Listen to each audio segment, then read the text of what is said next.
Thank you for joining us today. This is part 2 of our Academy Day 6. Typically, we do this all in one session. Our online remote work schedule is such that we know people can't take an entire day of being online, and so we do this in two parts. Mostly today, it's going to be presentations from participants in the IQI Academy.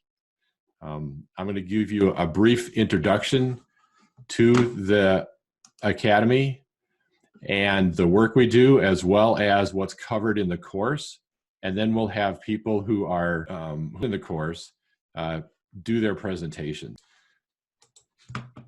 So one of our missions at IQI is to inspire learning, share successes, and spark the energy and courage to lead our organizations continually to innovate and improve. We've been in existence for at least 30 years in some form or other.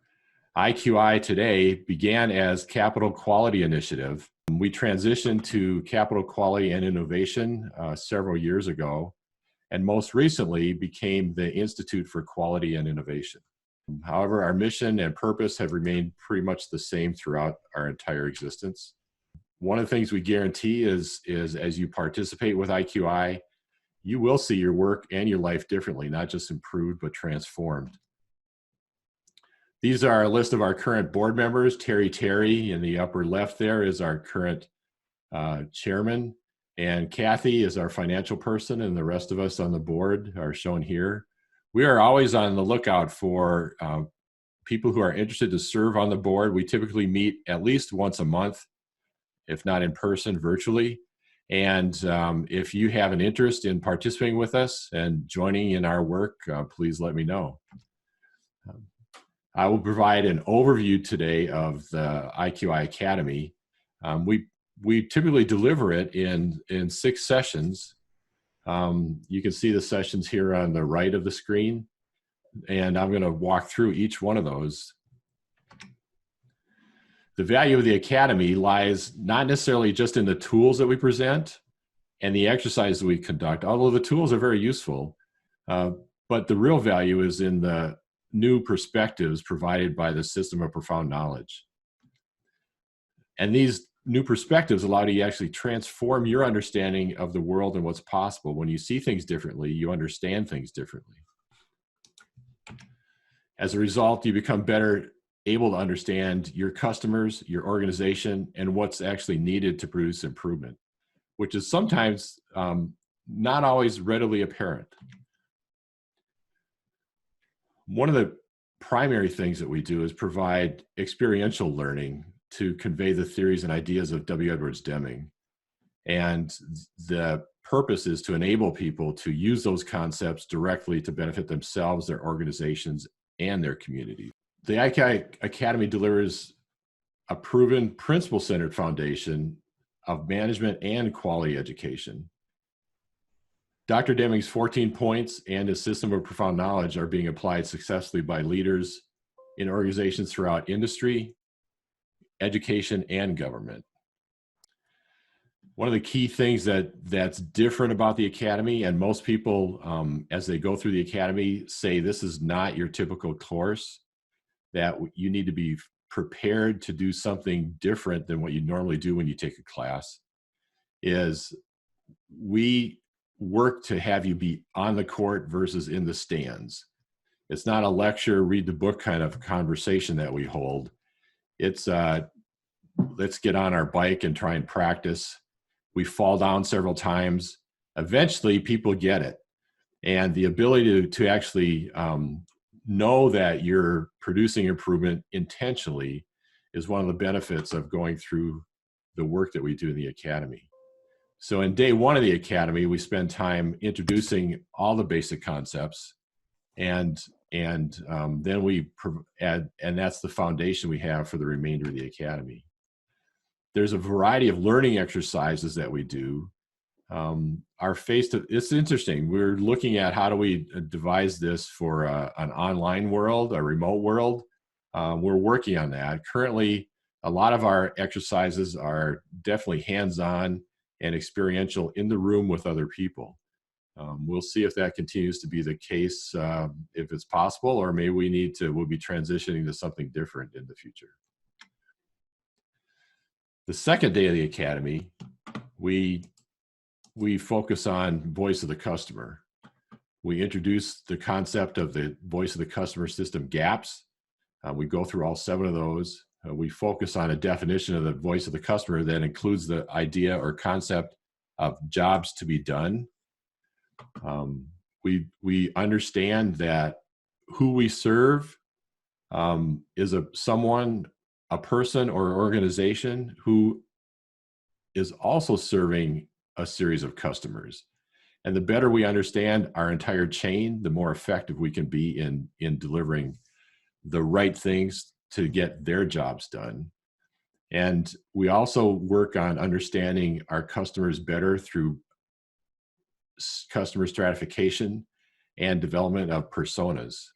We've actually get training from people who are relatively expert. The material that we have and persona development is from people who have practiced it professionally for several years. And so it's an excellent exercise for us to have. In day 3 of the Academy, we address a very powerful concept, appreciation for a system. And when we understand thoroughly Deming's definition of a system, which is a network of interdependent components that work together to try to accomplish the aim of the system, we learn those aspects of leadership and management that are required to actually produce improvement that is meaningful for the entire organization and not just pockets of the organization.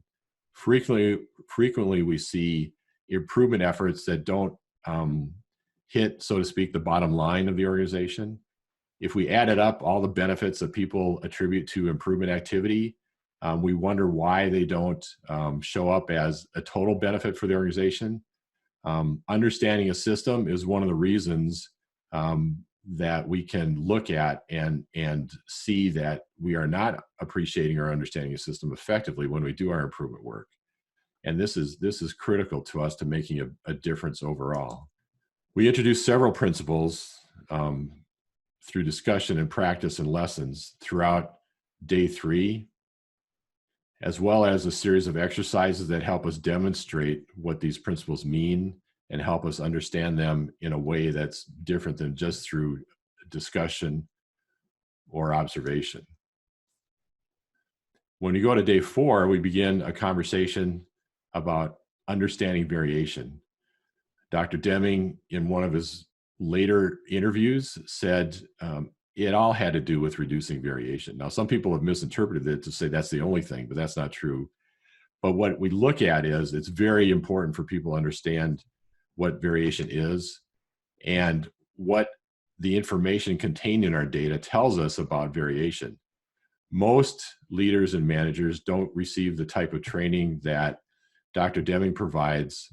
There are 2 types of variation that are important for us to know about: special cause variation and common cause variation. And we can react to the variation in our systems and in our processes differently. Problem we run into is we frequently react to things we treat maybe as special causes that should be treated as common causes. When we do that, we can make our system and processes worse. And frequently our behavior is to double down on those approaches rather than understand that maybe we need to take a different approach. Day 5 of the Academy focuses on psychology. The overall message could be called restoration of the individual. Dr. Deming suggests that the most important thing we can do as managers is to understand what's important to an individual in our organization. In day 5, we address concepts such as joy in work. People, Deming believes, I believe, are born with an inclination to experience joy, to explore, to have fun, and to make a difference. One of the things that we also address is what are the concepts around motivation. And we learn that we can't motivate people, but we can take away those things that demotivate people from our processes and systems. Eliminating fear from our workplace is one of those key things that we can help remove so everyone can work effectively. And then recently we began to put together the list of 11 principles that allow us to provide much more effective feedback and appraisal of performance in the organization and apply those to how we work with each other. Finally, on day 6, we talk about transformation. We have a discussion about transformation begins at the top, but we need to remember that we are the top of something. So wherever we are, whether it's in charge of a department, a district, or it's just at our desk and our laptop, we're in charge of something and we can make a difference there. And we can move up the scale from untransformed to totally transformed, and we get to determine how we're doing in that scale of transformation. Transformation we discuss can take place in an instant, or we might have to wait for generations for transformation to occur in some organizations. We also learn that although all improvement requires change, not all change produces improvement. And we've all experienced changes that are not necessarily an improvement. In order to produce improvement, what's required is additional knowledge. Therefore, effective leadership for improvement and innovation requires effective leadership for learning. And we throughout the Academy focus on that basic structure for effective leadership for learning. We've begun to introduce additional programs to our work. We have a guest instructor program. You can see some of the names of people who have participated, who have come back to the Academy and led sessions for us. We appreciate the work that these folks have done for us. Some people have come back more than once to share and to do work with us. We have also begun most recently with the Leader in Action program, where we have people within an organization support our work during the Academy. Those folks in this Academy have benefited greatly from having Gene Williams be part of that program. Gene, I appreciate your work tremendously. It's been a wonderful help. Our other Academy has had James Metzger from Emergent Biosolutions participate, where someone from an organization is actually assisting us in performing development and training work around PDSA cycles. So implementation of improvement activity is what this program focuses on. Most recently, IQI held its annual leadership conference, its first one in last fall. Many of you participated in this. We intended to do this annually. And then we've also developed the next level course for graduates of the Academy who are interested in doing something more intense. And this is a personal coaching approach where you as a leader are leading other improvement activities within your organization. And as I said, it's intense, it's one-on-one, and it produces some real improvement results that you bump into all the messy, real, and unpredictable work that happens when we do improvement. If you're interested in something like that, send me a message and I'll let you know more about that program and how you can get connected if you want to. Currently, our schedule for the fall is this, beginning in September, on September 11th at Urban Beat in Old Town. Today's first presenter is Vanita King, Southeast Division Director of Michigan Rehabilitation Services. Good morning, everybody. Thank you for attending our presentations today. As you can see from my very first slide, you will see that my work or my project did not involve any process improvement or directed at goals or metrics. It was strictly designed to look at self-care and workplace wellness for the individuals that I call customers in the Southeast Division. So why self-care? I hear people are working 8, 9, 10 hours a day, and they are working in attempts to meet the goals of our Bureau. Meeting the goals of our Bureau really is a part of the work, but most importantly is the work that we do with customers. and they're not able to work at that level because they're meeting goals. We're hearing employees saying things like, I'm experiencing burnout, I'm experiencing being overwhelmed, I'm overburdened, I can't get the work done. One of the things that we know is that when people are experiencing high levels of stress, they become unwell, and in the workspace, it disallows them from doing their very best work. And when people aren't doing their very best work, of course, our customers external to the organization suffer. So I decided to focus on workplace wellness to see if we could really begin starting to have those conversations and working towards cultural change in our division. My aim really is to determine if in a workspace sensitive to workplace wellness, if employees would willingly drive initiatives that would help them in the workspace. I believe that we would know that was a change if, or an improvement, is when that self-care and workplace wellness is naturally embedded into the work culture of the organization. And also, I believe that when employees are naturally driving the process, that benefits them the most. It should result in an improvement for them and the culture. So there is no system for workplace wellness. The closest thing we have to a system in workplace wellness is the Employee Services Program. And the Employee Services Program is not designed to be an ongoing system. It is designed to provide a service, that's it, and then the individual will then go about their way. It is also not designed as a proactive system.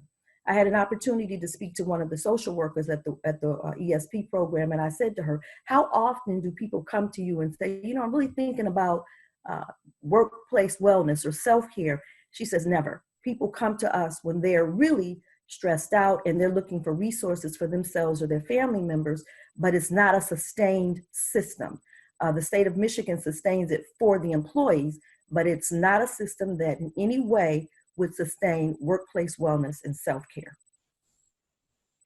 So in the next slide, you see a system that is developed, managed, initiated, and driven by the people that benefit most from self-care, and that is the employees. If self-care is not working for them, they have the opportunity to change it. They don't need to necessarily go to an external force. They drive and determine the process. And this is more likely to make this system stay intact as opposed to going always to an external system to solve this problem. So I talked about my customers earlier. My customers, I consider my customers to be the district and site managers in Southeast Division. One of the things that Demings talks about is everybody in the system needs to be involved in transformation. And so in my system, that's Southeast Michigan. That's the system where I can have the most impact. So rather than just saying my customers are my district and site managers, of course, my customers are also the counselors, the secretaries, anybody that's in Southeastern Michigan that works with me, those are all my customers. As you can see from the list, they have varying skills, interests, abilities. Just like when we serve customers at Michigan Rehab Services, we can't use a one-size-fits-all model. It's all individualized. And who better to determine what self-care is for them than the person that is going to benefit the most from self-care.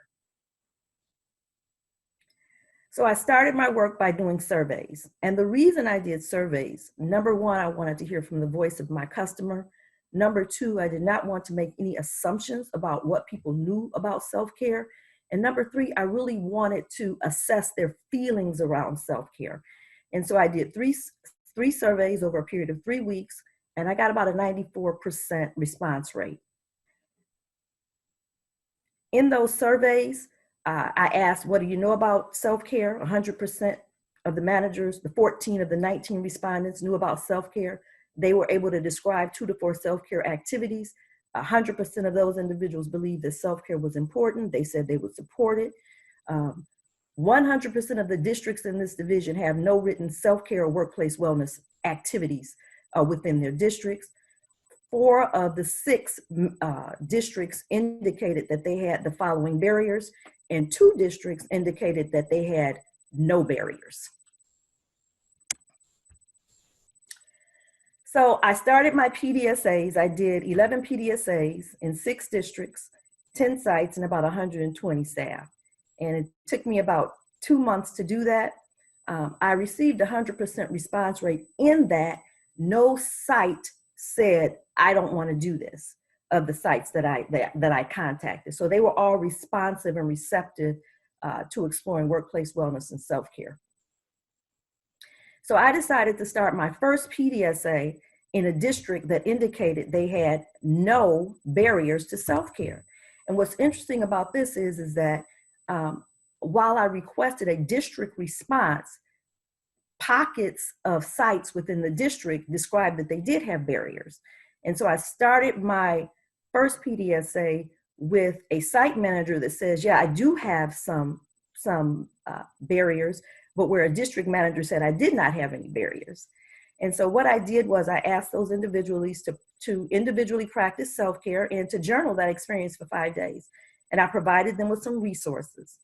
Well, 9 of the 14 employees did practice self-care and they journaled, but 1/3 of the 9 used that opportunity, because this was voluntary and anonymous. They used that opportunity to talk about some concerns they had about the culture. And those concerns were not very positive, but it did bring to the forefront that there was some issues that needed to be addressed. The second PDSA, I worked right within the same district, but a different site. I didn't provide them any resources. And what happened was they still managed to practice self-care and to journal. So this is what I learned from that. Number one, the PDSA was too long. It was 5 days. And we had been told to do short PDSAs. So I thought 5 days, this is a cultural thing, I'll go ahead and do 5 days. 5 days was absolutely too long for that PDSA. The other thing was I did not predict that there would be some miscommunications with the voice of my customer. So my primary customer knows her customers better than I know her customers, and I should have listened to that voice. But I didn't really listen to that voice. I listened to another voice in the district, which really wasn't as connected. So right away, I could see there was some gaps. There were some gaps in the fact that I did not listen to, misinterpreted the voice of the customer, which is considered gap number 3, and also did not have my intentions aligned with the process.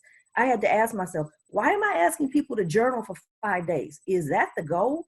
That really wasn't the goal. The goal wasn't to journal, it was to practice self-care. So I moved on to PDSAs 3. And as I went to 3, I said, well, I'm going to adapt this PDSA. I am not going to run a PDSA for 5 days. I'm going to run it for 3 days, which wasn't much better. So I ran that for 3 days.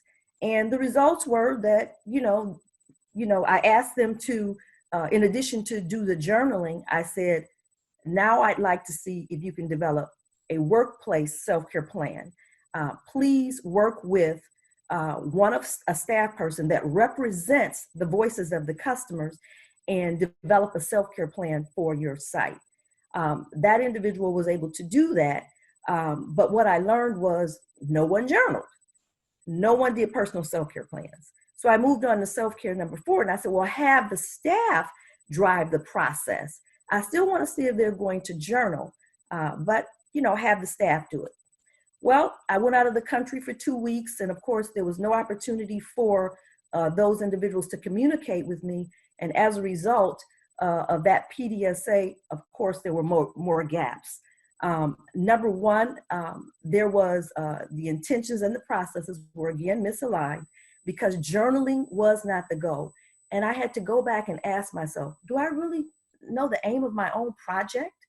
So I had to reframe that. Then I went on to my next set of PDSAs. In my next set of PDSAs, I completely eliminated the requirement to do any journaling, but I made it an option for people to go ahead and do the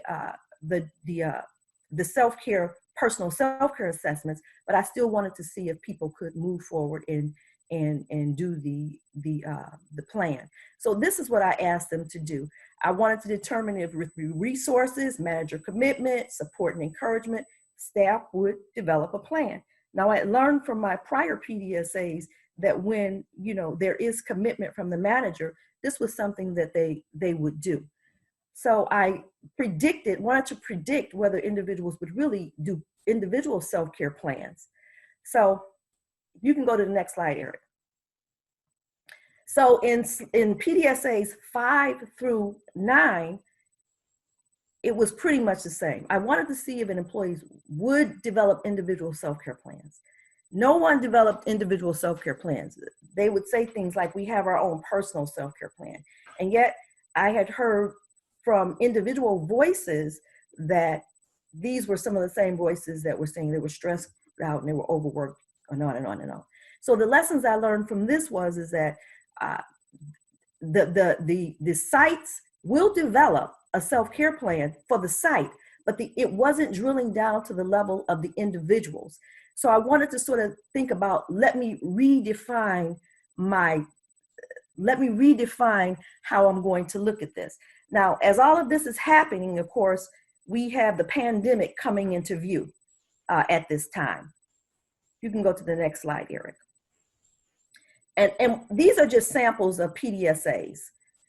These are samples of workplace wellness plans. I did ask individuals if I could show them just as a demonstration. Go to the next one, Eric. Go to the next slide. So we get to the point where we're now, the world pandemic has come into view. We are now forced to telework. This is something we had never done before. And I'm doing a PDSA with a group that's now teleworking. The pandemic is very active. And this is the self-care plan I get from them. They're going to start with a group check-in. They want to see who has toilet paper. They want to make sure the team is okay. They want to work with their cameras on when they're working. And so I received this plan and I thought, well, this is not much of a plan. And then I had to think about, who am I to determine the quality of this plan? The quality of the plan is if it benefits and works for the people that's developing the plan. And so this plan for me was probably one of the better plans for me because it really spoke to what people really needed to do for themselves as opposed to looking at a group of activities. Next slide, Eric. For PDSA, the next PDSA, it was developed when we are at a stay-at-home order in place. This PDSA did not actually follow what I requested. I requested that it was employee-driven, but the manager drove the plan, and so it was really not a PDSA that I could use. The next one, Eric. So here's what I'm learning. You know, when I'm doing all these PDSAs, what I learned was something that we talked about during the course of the class is what structure determines behavior. When you have a site where there is a pre-existing culture or employees' personalities, managers' personalities, work styles, that can really help determine if people are going to work to actually practice self-care or develop plans. They will do it if the structure supports it, which is why I really wanted to hear from the voice of my customers initially. The quality of the self-care plan, as I determined, is determined by the recipients of the self-care and not an outside entity. Where there's choice and collaboration, motivation is high. And this is what I wanted staff to drive the foundation of this change. I think we're going to need, continued PDSAs to determine if workplace and self-care can result in less stress and more engaged, more productive employees. And I also think that we're going to need more PDSAs. You can go to the next slide, Eric. We're going to need more PDSAs to determine if self-care and workplace wellness naturally becomes a part of a site's culture or the employees' wellness, their personal wellness. What we learned at the end when we get into the pandemic is that physical disconnection from coworkers or the workspace does not inhibit the development of a self-care plan, and people can still work on workplace wellness and self-care whether they're in the workspace or not in the workspace with their employees. And also what we learned is special cause variation, which unlike anything we've ever experienced before, this World Health pandemic, or the work shift of working from our our offices to our homes, it really can have little impact. If people want to practice workplace wellness and self-care, they can do that in the office or at home with their employees. What I also learned is what I did not predict from my PDSAs or from PDSAs that are tweaked. I learned a little bit more about how I should proceed to the next PDSA just from those little things. So I'm going to be running some more PDSAs, and I want to run PDSAs in offices that have done actual workplace wellness plans. What I've learned is my project was just too big. I should have had a smaller project. It was across 120 people. I want to narrow the focus, work with an individual sites, and work to determine if people are actually practicing the self-care that in the plans that they develop, and actually work with staff to develop workplace wellness individual self-care plans. And right now, for the next 30 days at least, we're going to have to do that virtually, which is going to be a different way of doing it as well.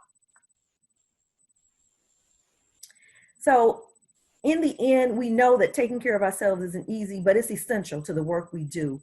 And when we properly nourish our bodies, our minds, we're able to take care of our community, and we're better able to work in general. So this is just a reminder to take care of yourself. I certainly would have never known when I started this project that we would really need to take care of ourselves. But now we really need to bring that to the forefront. So I'm very happy to continue to work on this. I think it's essential that we work on cultural things as opposed to only process things. And that's going to be part of what I'm going to be working on in Southeast Michigan. Thank you.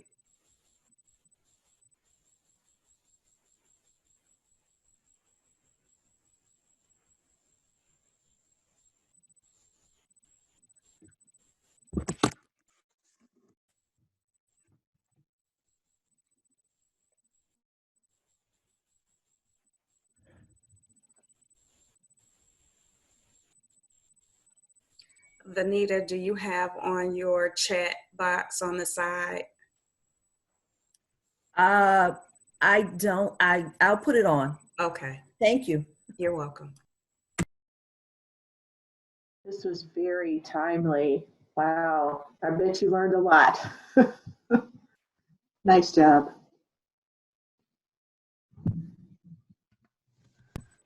Thank you, Sigrid. I did learn a lot. I learned as much about what I did not know as opposed to where I wanted to go. Always, yep.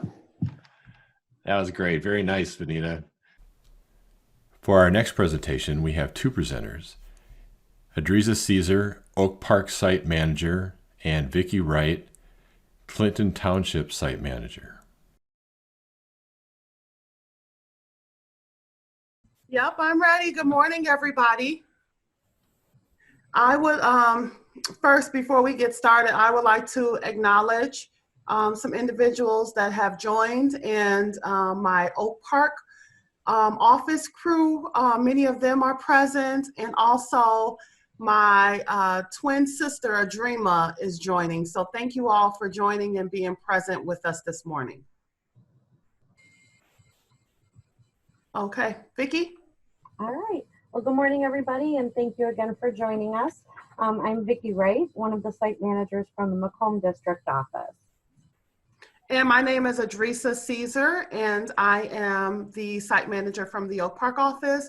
And today you will hear about our presentation about the referral engagement process. So we wanted to look at an impactful quote.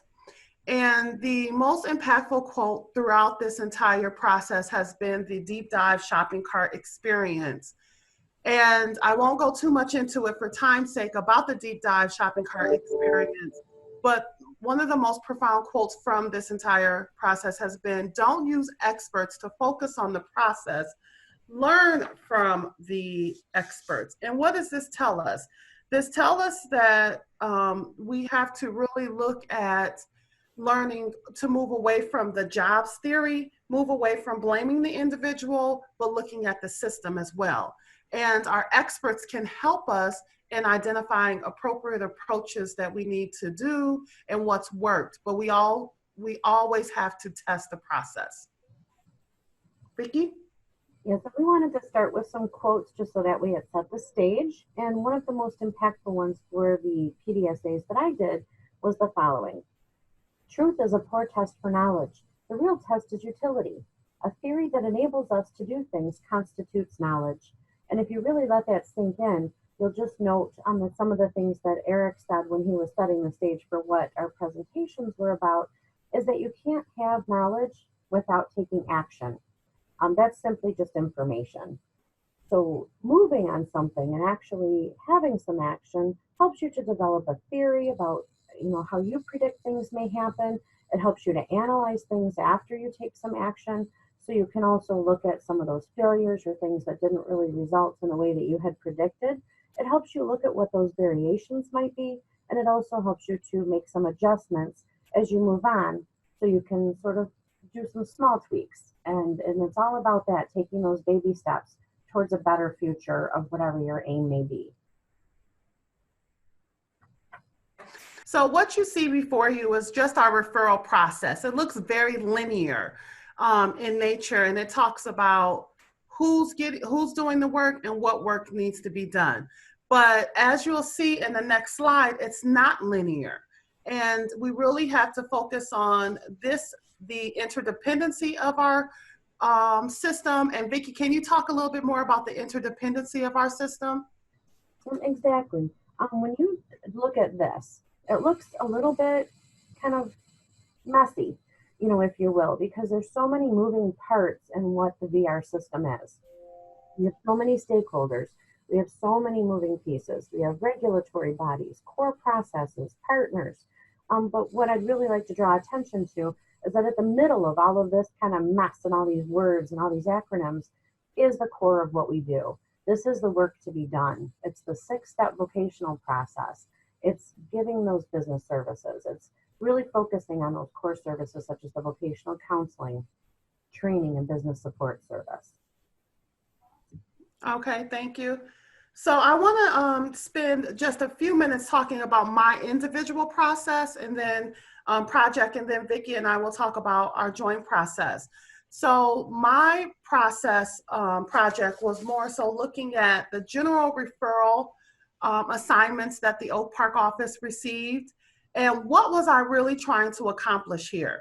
I was trying to develop a more streamlined way to process general incoming referrals. And this was timely because it was on the heels of us moving away from doing group orientations to now the counselor doing the individual intakes and processing the referrals.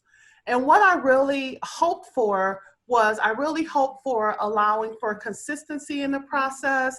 I really hoped that our office would provide a quick and efficient way of handling referrals. And how did I do this? I did this with, we set up, and I have the RAs on the phone and our Urban League staff. We processed the referrals. We gave customers, as they called, an option to get scheduled right away, or they could get scheduled by the manager. Once they, and then we gave them dates, and we had dates available. They could come in the next day to meet with a counselor, or if they walked in, we tried to make sure that somebody was available to meet with them. Also, once they showed, they were given a survey to see if the process helped them. Oh, also, let me go back, and as a reminder that if they elected to come in maybe a day or two or a few days, we gave them a 24-hour courtesy call. And so we asked them if the surveys, if we surveyed them to see if that was helpful. And 98% of them responded and said that the 24-hour courtesy call was a great reminder for them to show to their appointment. And what changes was I really trying to make? It was really trying to look at, you have to keep in mind, customer engagement is the direct route to every important business objective. And so if we do not know the aim of our system, And what are we trying to accomplish, which is trying to help the VR customer and the business customer with their business need and their employment needs. But we have to look at the very beginning. How are we engaging them from the beginning? And so how will I know that this is a change? We'll have engagement. And Vicki and I will talk about in just a moment, how will we be able to track this and see that our data is improving? And Vicki? All right, next slide, Eric. Okay, and my project was all about balance. Deming had talked a lot about the balanced approach. And so for me, this is sort of a depiction of what something goes down so something else can go up. And for this, it was about reducing something on the front end. So we saw improvement on the back end. And why I really selected this was because we had an average in our district, according to the data, because we can only look at our documentation, we had an average of about 19 days from when a customer first initially contacted our office, either via a walk-in or a phone call, to when the counselor actually reached back out to schedule orientation. But that doesn't mean that that's exactly what happened, but that on average is what's documented. So we had to look at our process, and were we kind of a victim to our system, because of the busyness, or is it something that we can kind of, wrap around and really objectively look at to see if there's some room for improvement? So my PDSA cycles really focused initially on too large of a scope. I planned too big. I really kind of had to back up and break things down a little bit more into smaller chunks, so that way I could see some improvement rather than taking on a world. And what we saw again, it was 19 days on the front end. And so I wanted to really kind of look at the job satisfaction piece of the counselor and looking at what the favorite part of their job is. It's engaging with their customer, but yet that's the thing that was documented the least. And when we can do that on the front end, and this, it does flow over into the business customer as well. However, we had to use aware data to do this, and that only tracks our customers, our individual customers coming in on the front end. So we looked at this and thought, okay, I wonder what, this would look like if we followed that customer through, if they were engaged earlier on, all the way to the back end when they left our service system with the job. So what my prediction is, and there will be some more PDSAs to come, is we'll be able to track those folks, a little bit longer through, and see what happens to them on the back end. So in looking at some of these PDSAs, where I sort of set the stage about what they looked at, I wanted to really bring down that 19 days. And I thought, we've got to get a little bit better at this. I looked at really kind of a touch on management fundamentals, because we all manage something, whether we manage our daily work or we manage an office, we manage a division. That part is irrelevant, but we all manage something. So we needed to look at our aim. What is the work to be done? What are we here for? And so if we really look at that, as to engage our customers and really document that quality engagement. And then understand that there are some changes, there is some variation involved. And what I found is that we often lack insight to what causes those variations. We paint a one-size-fits-all solution. And sometimes that's just putting a Band-Aid on a bullet hole, when we're looking at that without the backstory. Then we need to look at the theory of knowledge, that this is not just one solution. It's not a top-down fix. But what we rather need to do is to look at what we can control. We need to develop our own theory. We need to have permission to be wrong. And the best innovation, and this is something that is so key to focus on, the best innovation comes from many failures. And that's something we all struggle with. In going through this class and talking with everyone else in the cohort, is that everybody wants to have kind of this perfect picture and this insight to how to make things better instead of really looking at where we are right now. And lastly, is that we have to look at the psychology behind change and innovation. Is that if we have a nurturing environment, if we preserve the positive innate attributes that everyone brings to the table, now we have allowed a foundation for success. We've allowed a foundation to where people can share their predictions. They're okay to be wrong. They're okay to make a mistake. And in doing so, we actually saw a huge reduction. And we're going to talk about that in a minute as we talk about how we married our projects together. Next slide, Eric.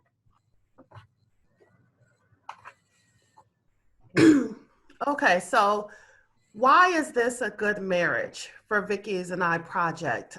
Vicki and I kind of worked in our silo, to say the least, when we were doing our PDSAs. And thanks, Jean, for bringing it to our attention, Jean Williams, that our projects were very similar.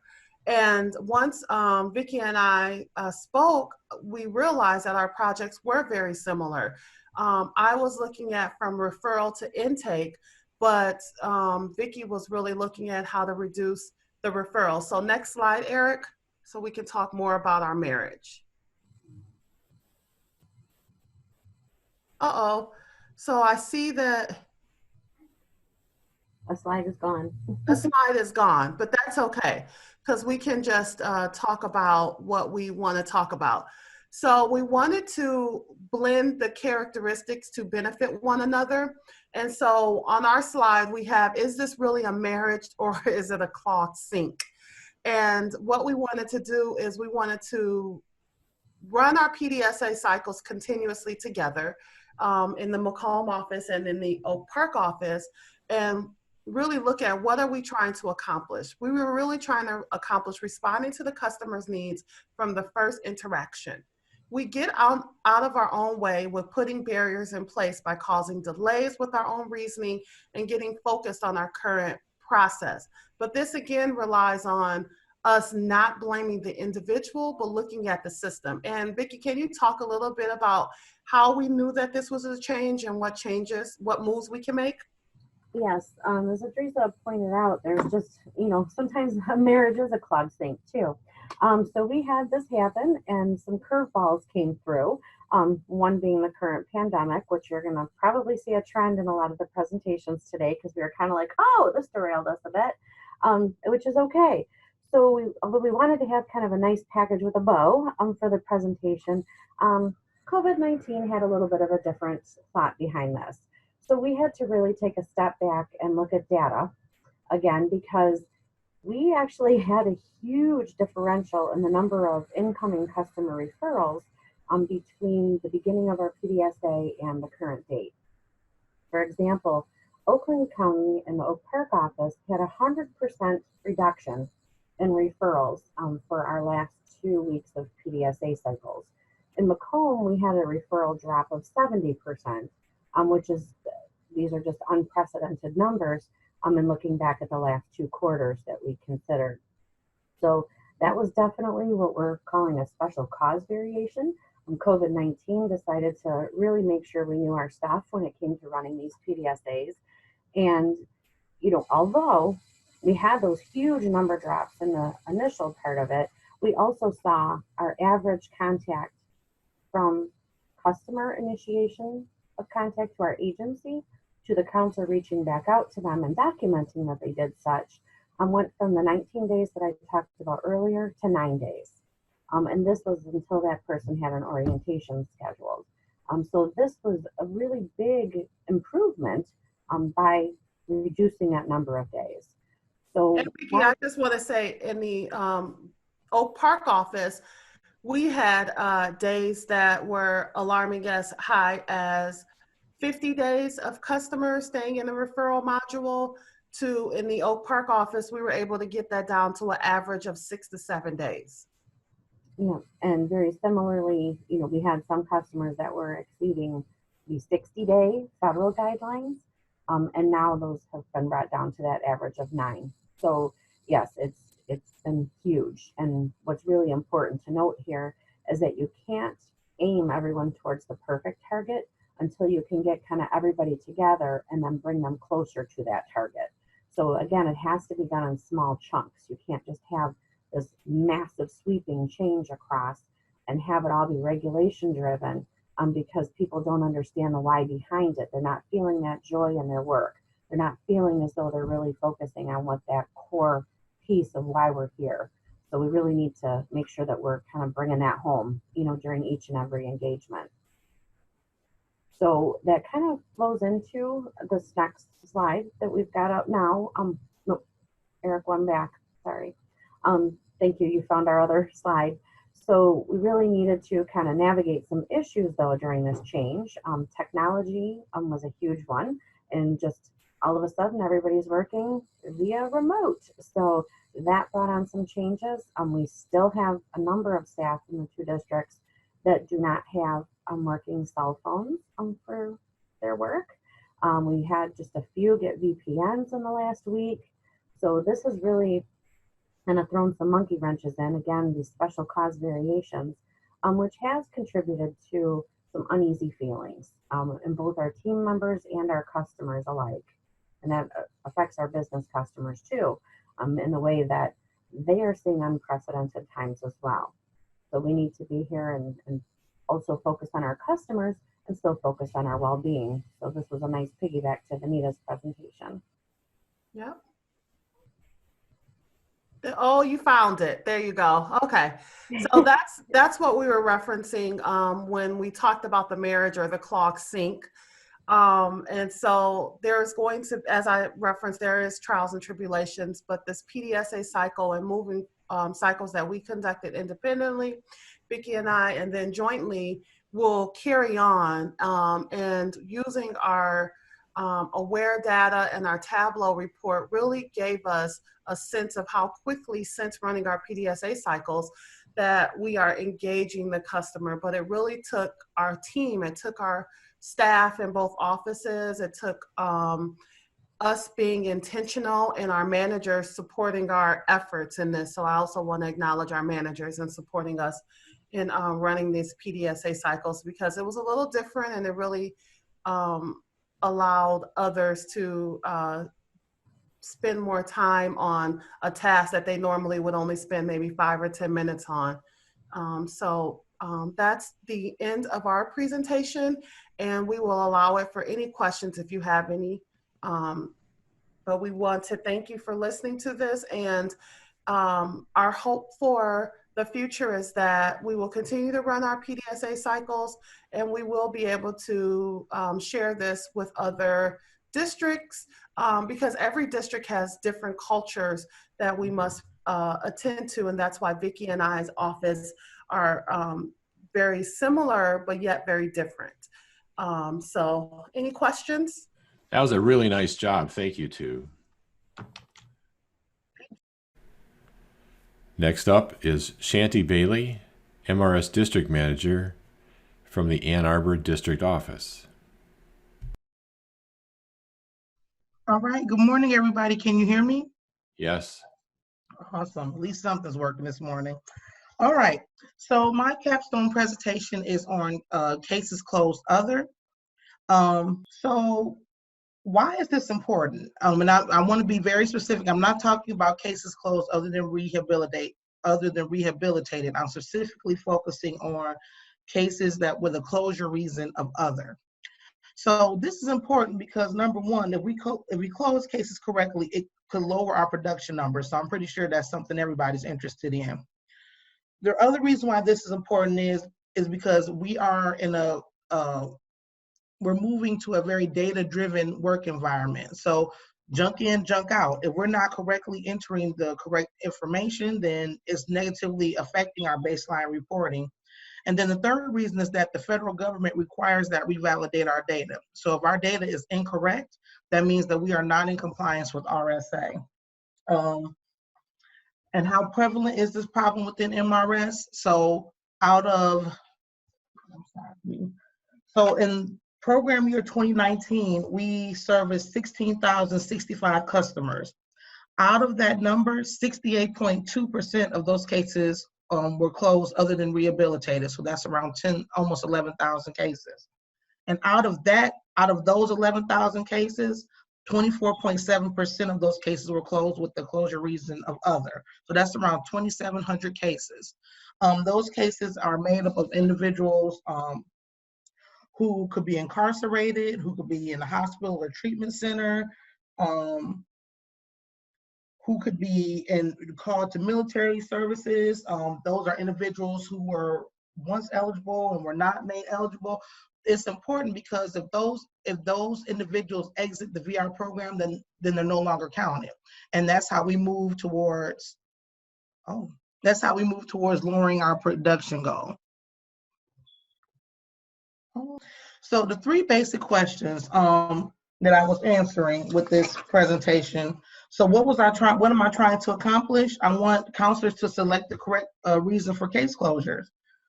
And we will know that's an improvement when there's a decrease in the amount of cases closed other, and we also achieve a decrease in production goals, which will be achieved because we're correctly coding cases that are to be closed. And what the moves that need to be made. One of the solutions I found during my PDSAs was to discuss cases with counselors prior to closure, but as you'll see, that was it's not a very feasible way to handle this issue. But there are some other options, such as moving the other selection in aware, or just removing the option at all. Totally.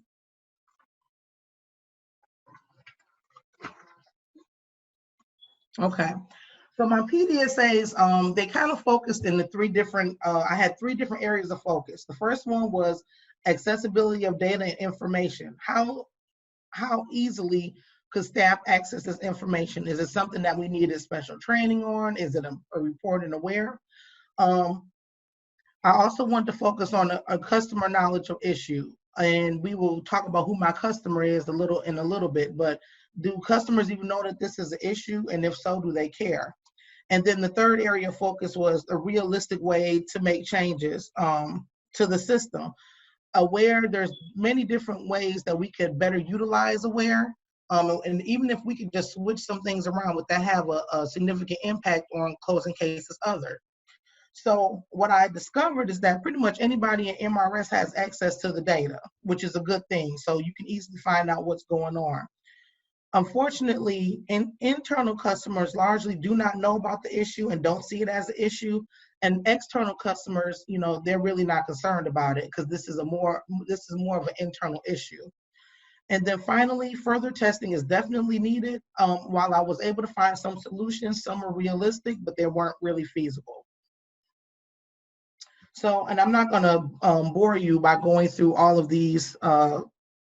Going through all of my PDSAs, I'll just go through a few of them. But Eric, can you go to the next slide? Because there's a couple of PDSAs I did want to kind of focus on.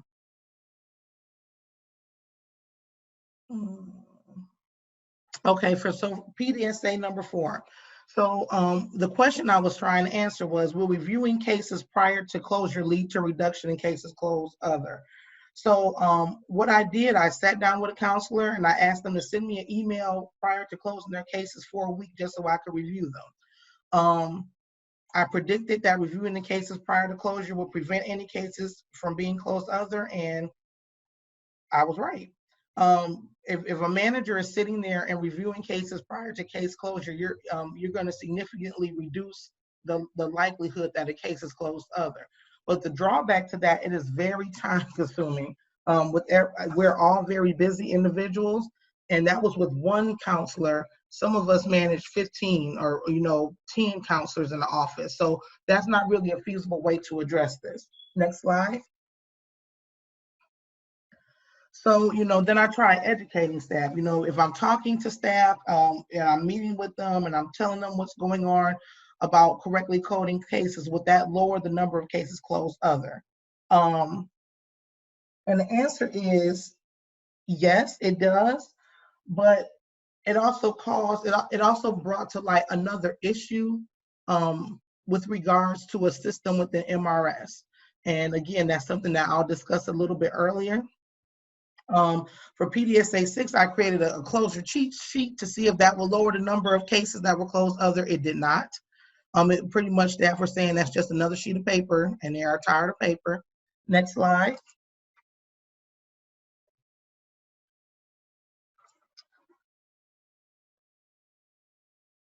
And now I'm going to talk about PDSA 8. So during this PDSA, I started to include external customers, which were actually the customers that that counselors were servicing. And I was just curious to find out if counselors were actually reaching out to customers as predicated by policy, and what those discussions were, because my thought process is if we're not coding cases correctly, how much of the system do we actually need to change? So what I was surprised, I predicted that pretty much none of the customers will actually know that their case was closed. But when customers are interviewed, what I found was that 7 out of 10 customers knew that their case were closed. So there, that's very indicative of staff following the system that's in place and following policy. Next slide, Eric. Then that brought me to my next PDSA was, do external customers know exactly why their cases were closed? And again, staff were having the conversation with customers about their cases being closed and why their cases were being closed, which is a really good thing. So what it showed me was that the system was working all the way up until the counselors actually had to check a box. PDSA 10 also, I asked how important this was to my team. At this time, my team had changed. I switched positions and my customers changed a little bit. So I had to figure out, was this a priority? And it was not. And I was not surprised. And I'll talk about that in a few slides. Go ahead, Eric. And then for the final PDSA, I randomly pulled 10 cases that were closed other, and I reviewed the rationales that were documented.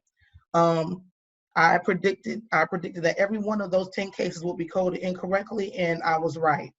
One of the cases I reviewed, the counselor actually documented that the person was deceased, yet still closed other.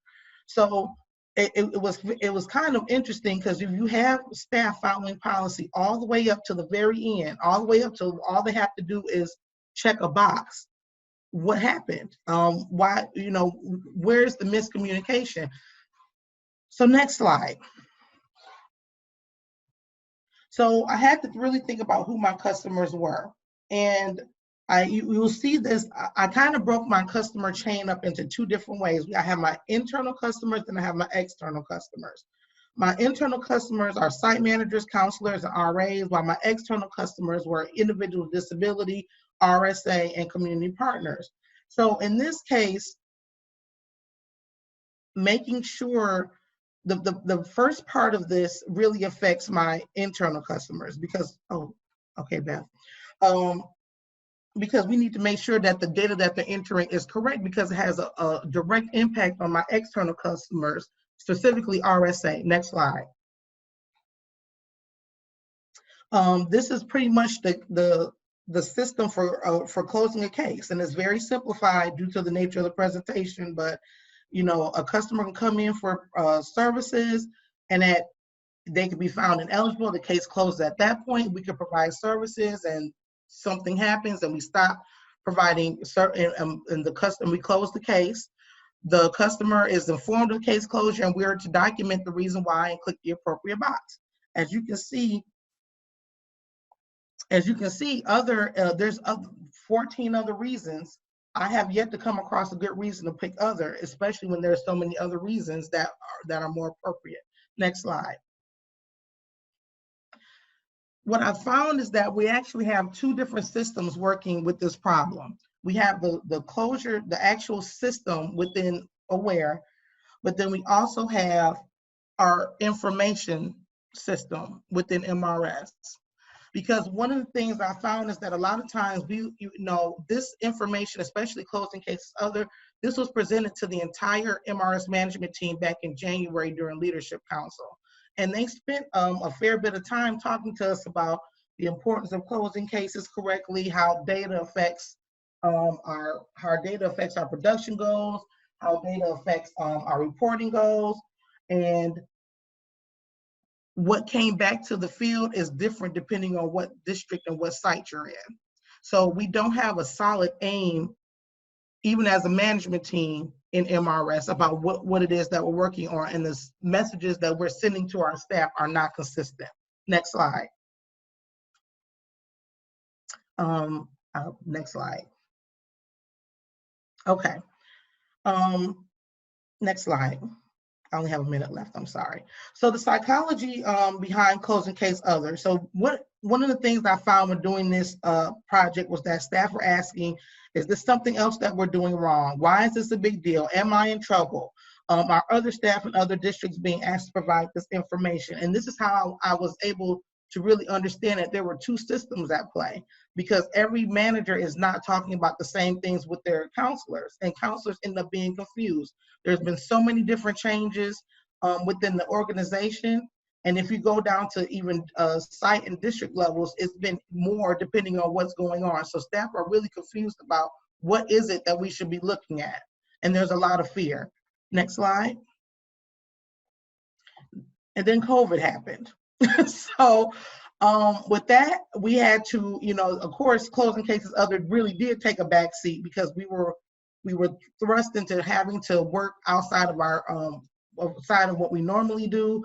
And since working from home, this is some of the things that we have done to kind of manage the whole COVID outbreak. Next slide.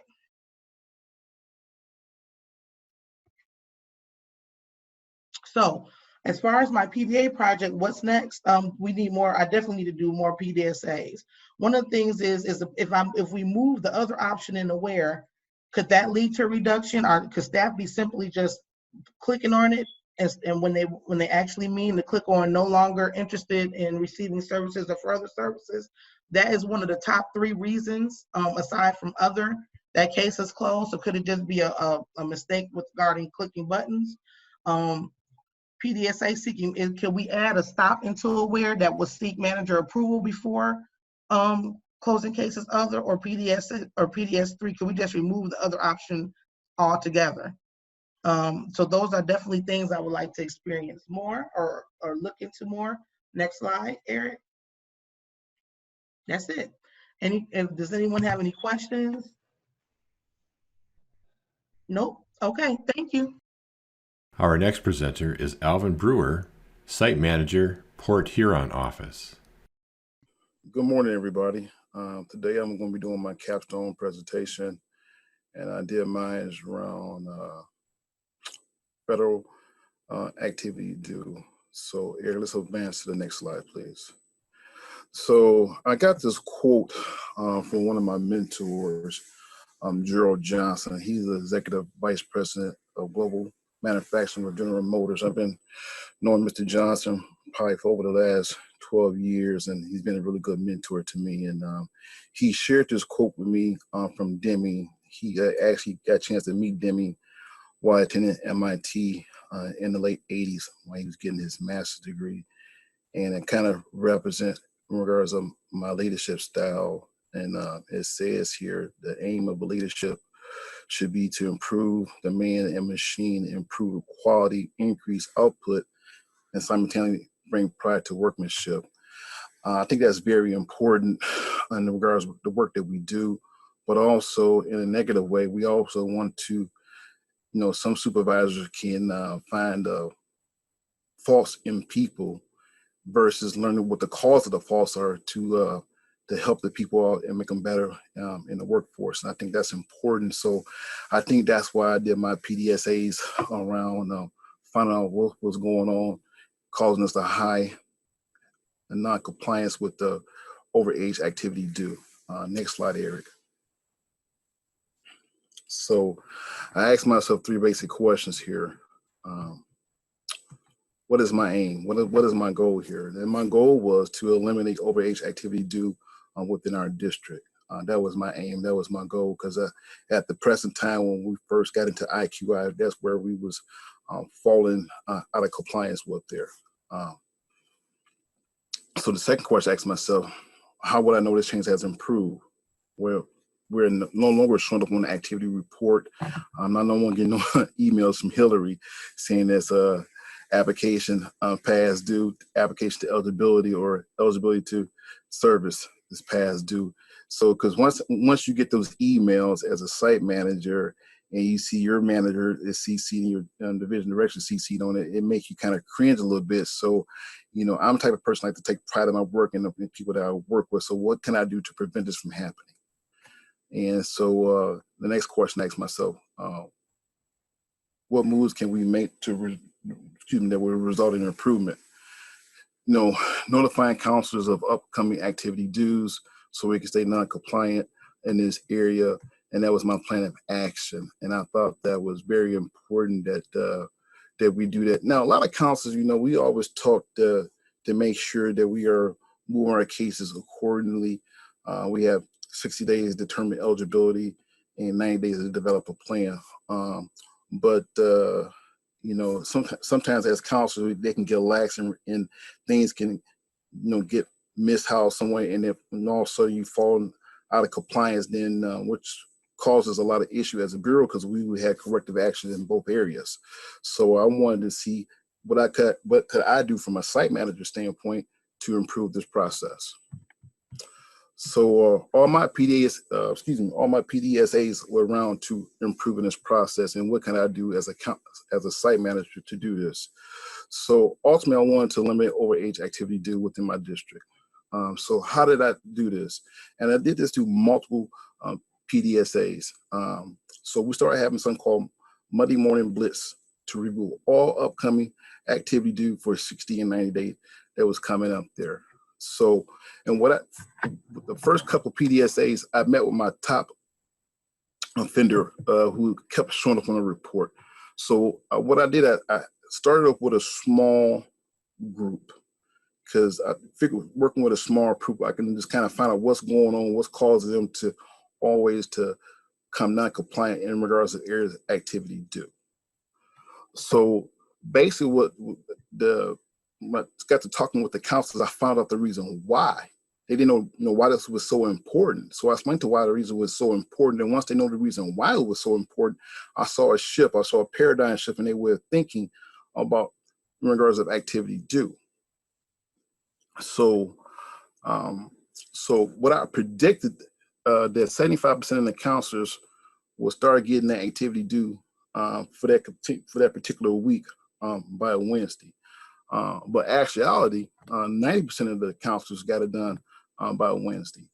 So in other PDSAs, I started making my individual counselors that I work with more broader. So I went from having 4 counselors to 8 counselors to 12 counselors. Then from there, I started doing it district wide. So what I started to see there, I started to see counselors being more proactive by doing their activity due, being more proactive. So where in some cases I didn't have to meet with no people for that current week because there was nothing coming up because they already addressed it already. And what I think it did there, it also changed the culture of counselors. This is important and we should stay on top of this. And it also enforced that we are important by doing this because we are doing a great, providing great customer service to our individuals that we are working with. I kind of put it in cases like this. Nobody want to go to a doctor and say, okay, I see you in a couple of weeks to find out what your results are when you wouldn't know right away. So once again, once I put the importance on why this was important and it came to customer service, I saw a shift with the counselors. Eric, next slide, please. So this is some of the insight that I saw from doing this here.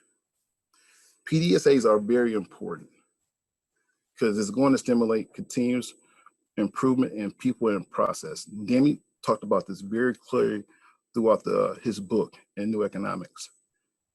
Always going back, looking at the system. What can we do to improve it? What can we do to improve the process? Excuse me. Also, it goes back to what I talked about in his quote from my slide too. Are we just sitting there just recording the failures, or we're trying to figure out what caused the failures? So it's going to be a team, excuse me. So it's always try to do it in a small scale environment, try to figure out what the failures are so we can start making corrections from there. And we also want to do it in a point where we want to find out where we're going to prevent these mistakes and so it doesn't happen again in the future. Eric, next slide, please.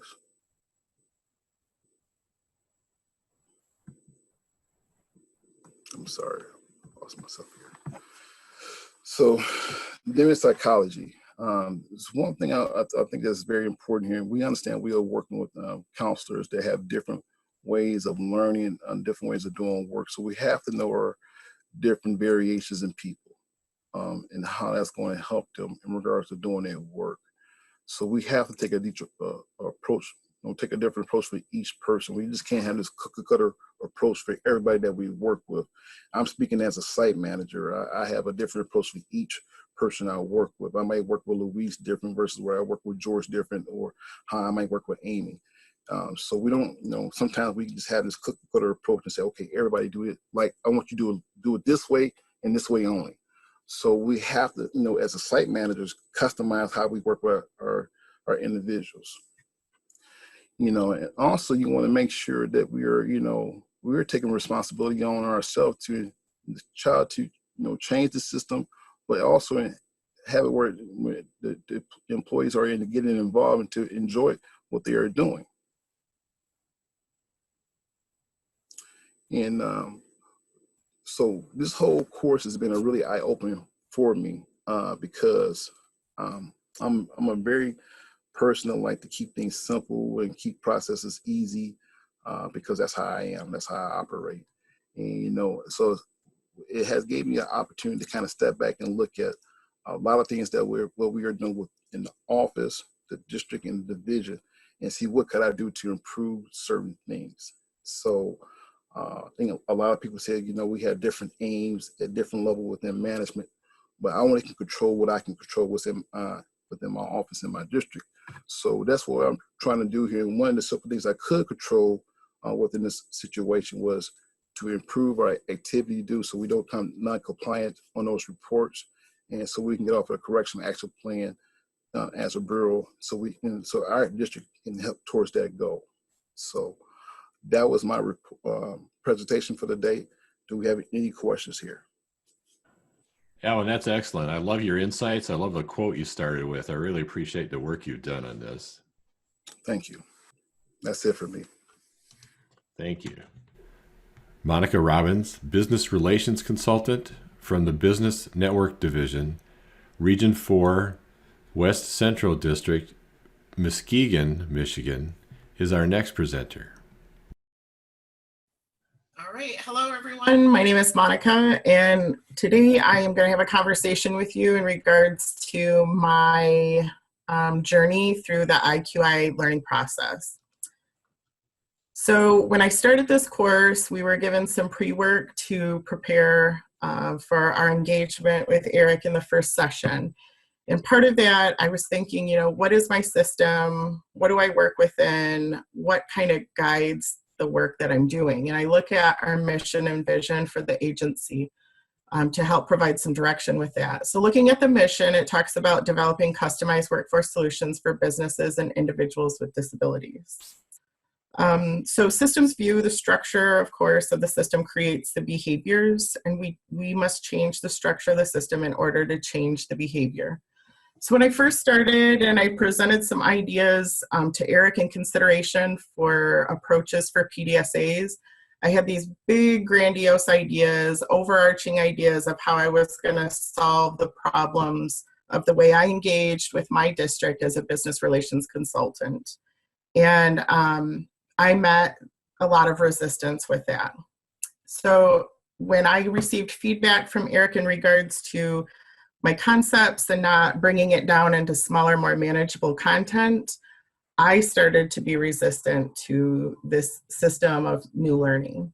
So route to transformation. We look at Deming's approaches in regards to appreciation for a system, which is being mindful of the interdependence and the working towards a common goal or aim. Knowledge of variation, which is a common cause, which is a natural result of the system, and then a special cause, events that are outside of the system. So I have to, disclose that part of my engagement with this process was kind of seeing Eric, the facilitator of this new way of thinking, as a special cause, which created my resistance. Looking at it as not understanding the way that he was presenting information and not really being able to engage with the process. So the theory of knowledge is, looking at predictors, future outcomes, and the risks of being wrong. And I realized that not understanding this concept of analyzing the work that we're doing in a more intentional, evidence-based way was uncomfortable, because usually it's fly by the seat of your pants and do whatever works for the most part. So it caused that resistance as well. And the psychology piece was understanding the interactions and circumstances and how we serve the system. So really, in the beginning of my engagement, it was more about me as opposed to the destination of completing PDSAs. Next slide, Eric. So one of the projects that we had to do within this class was a mind map. And so for me, it was kind of, I'm a very visual learner, and it was putting things out on display for me to kind of analyze and look at. And of course, it may look busy to some. I have an obnoxious creative wisp about myself. So I'm looking at things that were really relevant to what I was struggling with, which was time management as I transitioned into a new role. How do I delegate tasks? How do I make choices? What does my communication look like? How do I obtain clarity, clarification? Who do I consult with? How do I find a work-life balance? And how do I let go of fear, lacking self-confidence, and meeting expectations? So again, the mind map is just a visual thinking tool to structure information and generate new ideas. And for me, I found this to be helpful to try to purge some of the thoughts that I was keeping inside to be able to move forward. Next slide. So some of the 3 basic questions that we look at is, what is our aim? How will we know a change is an improvement? What moves can we make that will result in an improvement? And for me, again, this was very personal. So it was understanding, what was my aim? Why was I resistant to this learning? I want to be intentional with business engagement and delivery, and why can't I get this to work, So understanding this road of transformation, identifying my pain points and resistance to a structured process allowed me to be more open to receive a new process, eliminate some of my common biases, which was my natural gravitation to blame others or make excuses for why I wasn't fully engaged in the work, and better understand an evidence-based model. Next slide, Eric. So as I started to open up to this new approach to learning, I was able to start to implement some of the tools that were provided, such as a flow chart. So I looked at how do I become intentional to my engagement with business, and I started to map out our business engagement process. And looked at, how long does it take to coordinate a time to meet with someone and meet with them personally and gather information and analyze their needs, the needs, pain points, and job to be done. So with the assistance of Eric, teammates, and Miss Jean Williams, I started to map this out and get that visual that I needed to understand the direction I needed to go. So in looking at this and analyzing it and making it smaller and manageable, I realized that even though I had this flow chart that identified, the path, I wanted to just look at one section of that. And so we looked at like an e-introduction as the concept, developing a checklist to present to a business to minimize that engagement time, and looking at giving them informed choice like we do with our customers to improve, strategy for engagement and see if this was something that the business was willing to accept, as opposed to taking this long time to make our initial service delivery. So part of this moving forward was looking at the PDSA form to start to then map out, were some of my approaches meaningful? Was it supported by my division director, getting feedback from my colleagues to see what they thought about taking this approach to minimizing the duration of time it takes, and also being mindful of time management. So, just realizing that it's way more simple than what I realized in the beginning. So one of my PDSAs for this was to just reach out to my division director to see if she would be supportive of me exploring this avenue of engagement, and just identifying whether she'd say yes or no. That easy. And so for me, when I started out so big, it was very hard to pull it in to make it that simple. I felt like, sometimes in the work that we do, less is not more, but for the purposes of this, less is more, to help us really get in a more structured, meaningful direction. Next slide.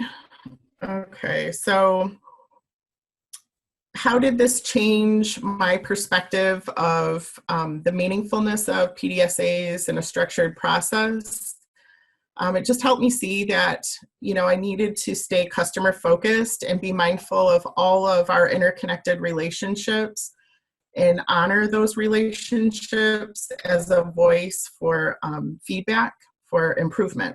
Being strategic and using an evidence-based approach to provide substance to what I'm doing is helpful. I'm continuing to be innovative and collaborative with my colleagues and our external partners, and also serving as a resource to others. Next slide.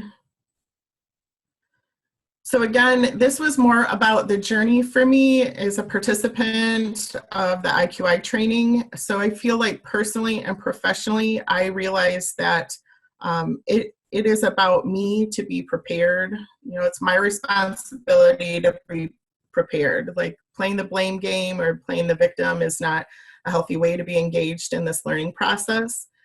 Being open to learn, I always profess that I'm a lifelong learner, but the resistance that I experienced while learning a new approach to being open-minded to new information and exploring the possibilities was really difficult in the beginning. But now I feel like I have tapped into some of those areas of resistance and common bias that I was engaging in that aren't effective in my ability to be effective in this role.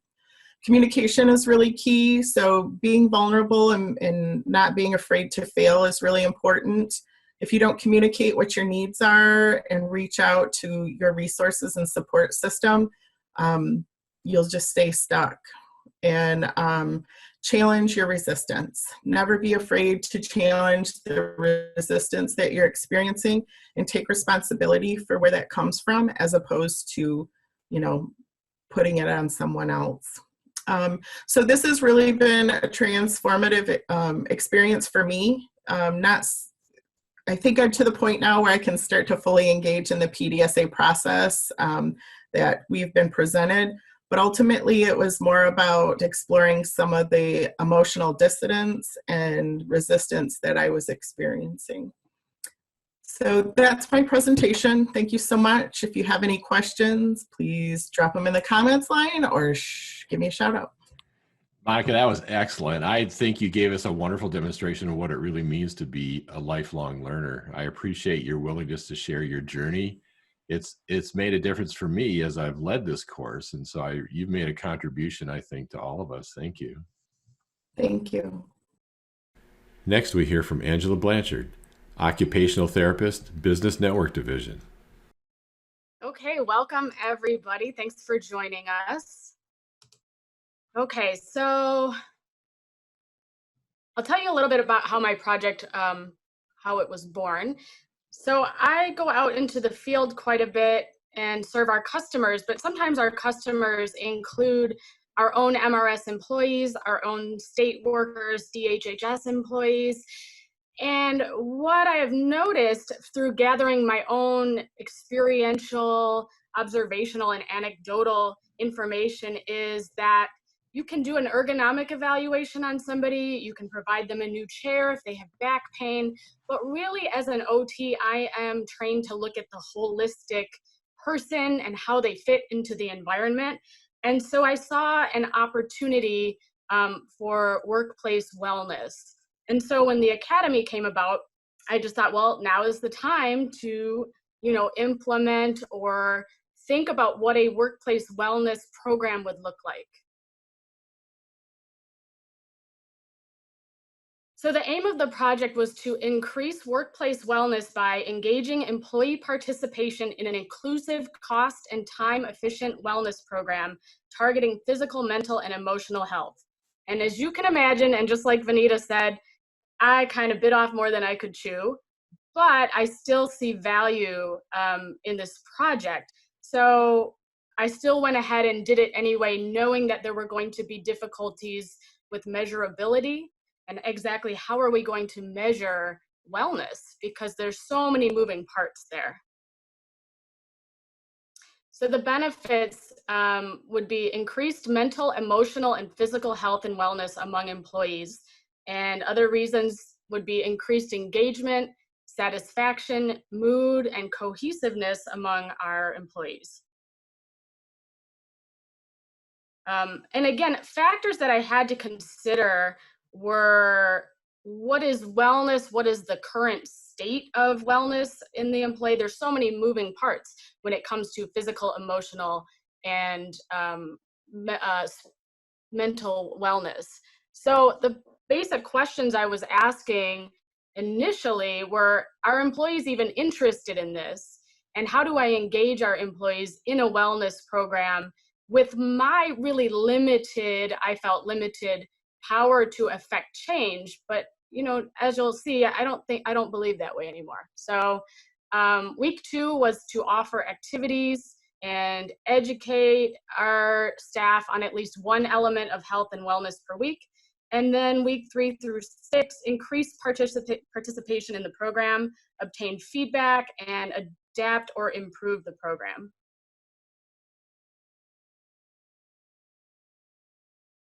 So how will we know there is a change and improvement? And this was my challenge. So the factors I considered would be employee feedback, participation or engagement in the program, employees adding their own ideas, increased productivity, reduced illness and sick time. Of course, that's a whole lot of things to measure. So these were the challenges. What I came to conclude was this program relies on science that already exists regarding the benefits of proper nutrition, exercise, mental health, and mindfulness. There are studies out there that show all of these things to be beneficial. So in the end, I didn't really need to study it myself, and I adopted the attitude that any participation, any amount of participation in a program like this would be beneficial.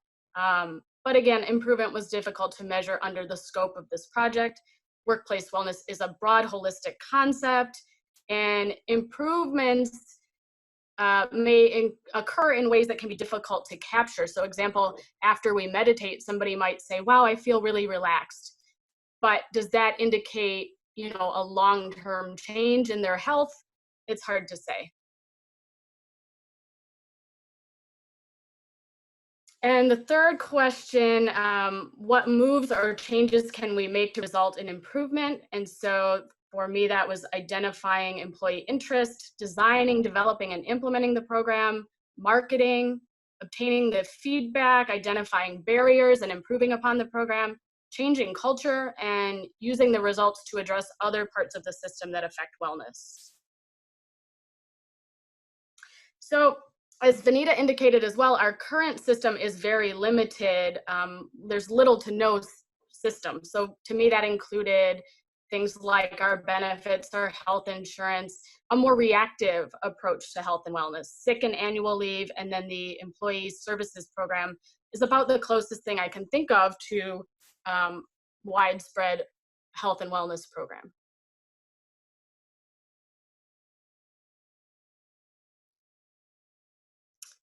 And so here you'll see that workplace wellness itself is not a linear process as well. It looks a bit convoluted, but this map shows the aim, who our consumers are, the distribution of our services, what our core product was, suppliers, material, consumer research, design and redesign of services. So I really saw this workplace wellness program as employee-driven or grassroots. Um, I wanted the employees to be able to independently engage in some of these activities with or without management support, with or without somebody to lead them or every step of the way. Activities needed to be low or no cost. They had to take place during breaks or lunch hours, so it's not to impede on actual work, and they needed to be accessible and inclusive to all. That was very important to me. Okay, so this is showing the voice of the customer and who I was targeting as far as the customer stratification considerations. I decided to roll this out at the Oak Park office, and I was looking for individuals who were either practicing healthy habits already or had an interest in engaging in workplace wellness. And I saw complaints as gifts, because if people are complaining about being tethered to a desk or can't get up and move throughout the day, or even complaining about burnout or low morale, then that's a gift to me that there needs to be improvement. This shows the voice of the customer chain, and these are the roles that the various customers play in a program such as workplace wellness. So I saw the staff as their job, so to speak, was to participate if they wanted to and provide feedback. I saw management's role is to participate as well and to support the staff.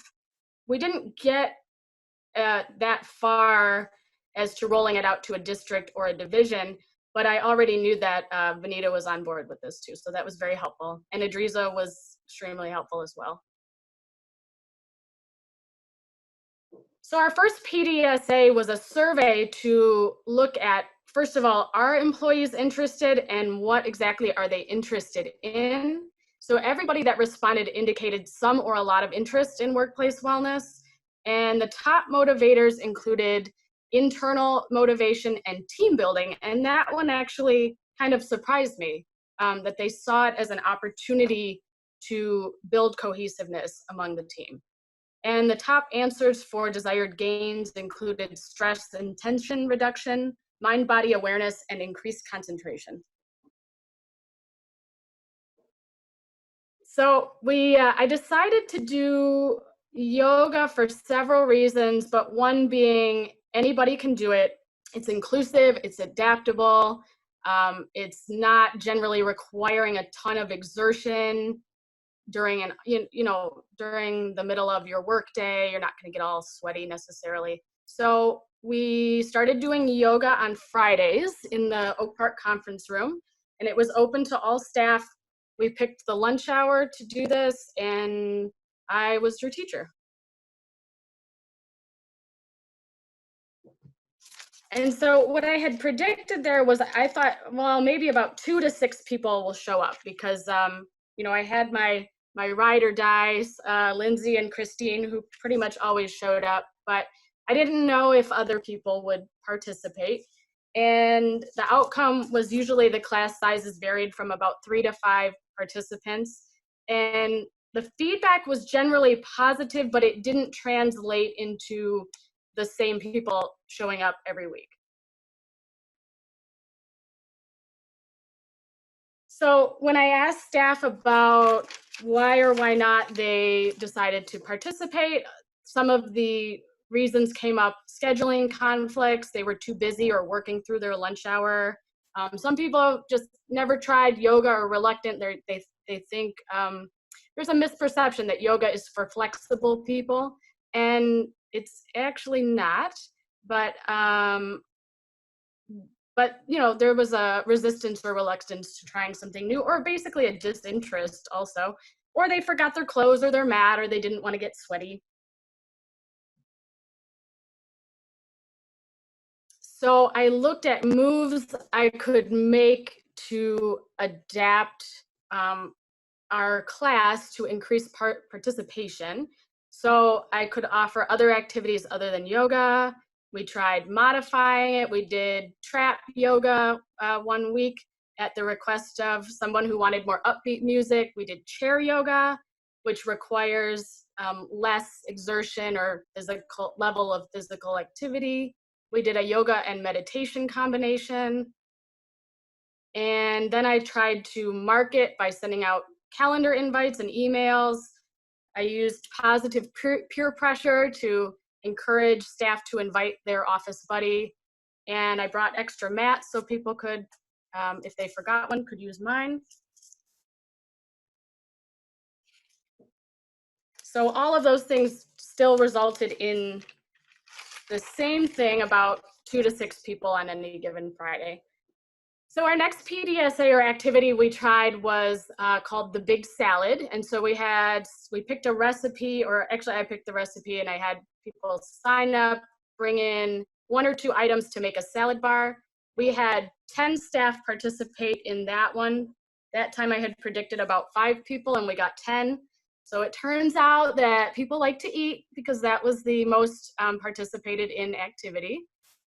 And that occurred in the Oak Park break room on our lunch hour. And eating together really promoted a sense of cohesiveness. Again, this is difficult to measure, so I used evidence such as the positive feedback that I got from employees, like the laughter. We were all eating together. People were saying, we need to do this more often. Somebody mentioned, I'm gonna stock up on these items at home so I can make these salads at home. And that to me indicated at least some sense of improvement. So variables affecting the salad activity were individuals were working in the field that day, or again, working through their lunch hour. One person was on annual leave. Other people brought their own lunch or just forgot. And I didn't really predict those variables, and I looked at how these could be common cause or they could be a special cause. And what I mean by that is working in the field or working through lunch hour, that might be habitual, that might be a common cause that deserves to be looked at more closely, but I could not identify it as a common cause within the scope of this practice. But I think something like somebody being on annual leave is more of a special cause. But again, I don't have real evidence to say that with certainty. So the next PDSA we did was meditation. And so I gave staff a handout of the benefits of meditation, explained briefly what it was and how to do it. And they engaged in a 30-minute guided meditation from an app. And this activity actually got participation from individuals who did not show up for yoga, but they were willing to try this. And that verbal feedback I got was, well, now this, I'll do this, or I need to do this more often. I was actually able to clear my mind. I felt so relaxed. And the variables I looked at here were, there's nothing required to meditate but yourself and a space without distraction. Another PDSA we ran was the self-care survey and calendar. So I asked staff to tell me what their favorite and most effective self-care activities are. And I did this to promote inclusivity and customer feedback, and I wanted them to be engaged in the process. So I want them to be doing things that they enjoy or maybe are already doing, and looking at ways of how can we do this, how can we incorporate this in small ways at work to make a difference. So 7 staff members responded to that one. And then I was able to develop a self-care calendar. This was for the month of February. So there was something every day that people could do. Hold on, my screen just went blank here.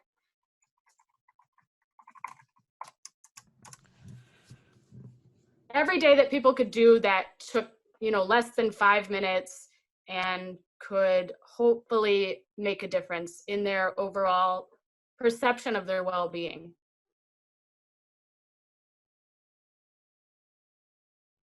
So one of the topics we talked about in this training was the sources of fear. And I realized that my fears centered around no one will participate, or, I'll have a yoga class and nobody will come. or the staff wouldn't enjoy the activity. Maybe they would complain about it or not want to do it, or I felt like, would I be dragging them along? And none of that happened. So that fear was kind of irrational. And then the staff, I noticed that some of their fear centered around, well, what if I can't perform these yoga poses perfectly, or, exercise is not for me. Some of that resistance talk, fear of trying something new, and possibly fear of maybe ridicule or judgment, looking silly. And that wasn't true either. So the greatest thing I learned from this project was my own empowerment as a leader and an organizer. And I just got a lot more comfortable organizing people and getting them together. So that really came out of it for me. It was a personal transformation. So since that time, now that we're in the middle of the lockdown or the work from home order, we've been doing virtual yoga. So that's teaching from my living room to the BND staff. And then we did a 5-minute dance off one day, just in order to, get people moving, lift morale, lift spirits, reduce fear in this very unpredictable time.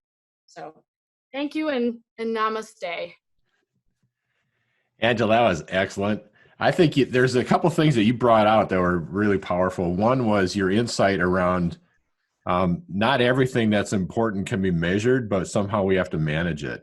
And you've done an excellent job around that. And then also you did something unique. You built upon existing knowledge and evidence of here's the results, and focused on participation rather than thinking that you had to go out and build the evidence all over again.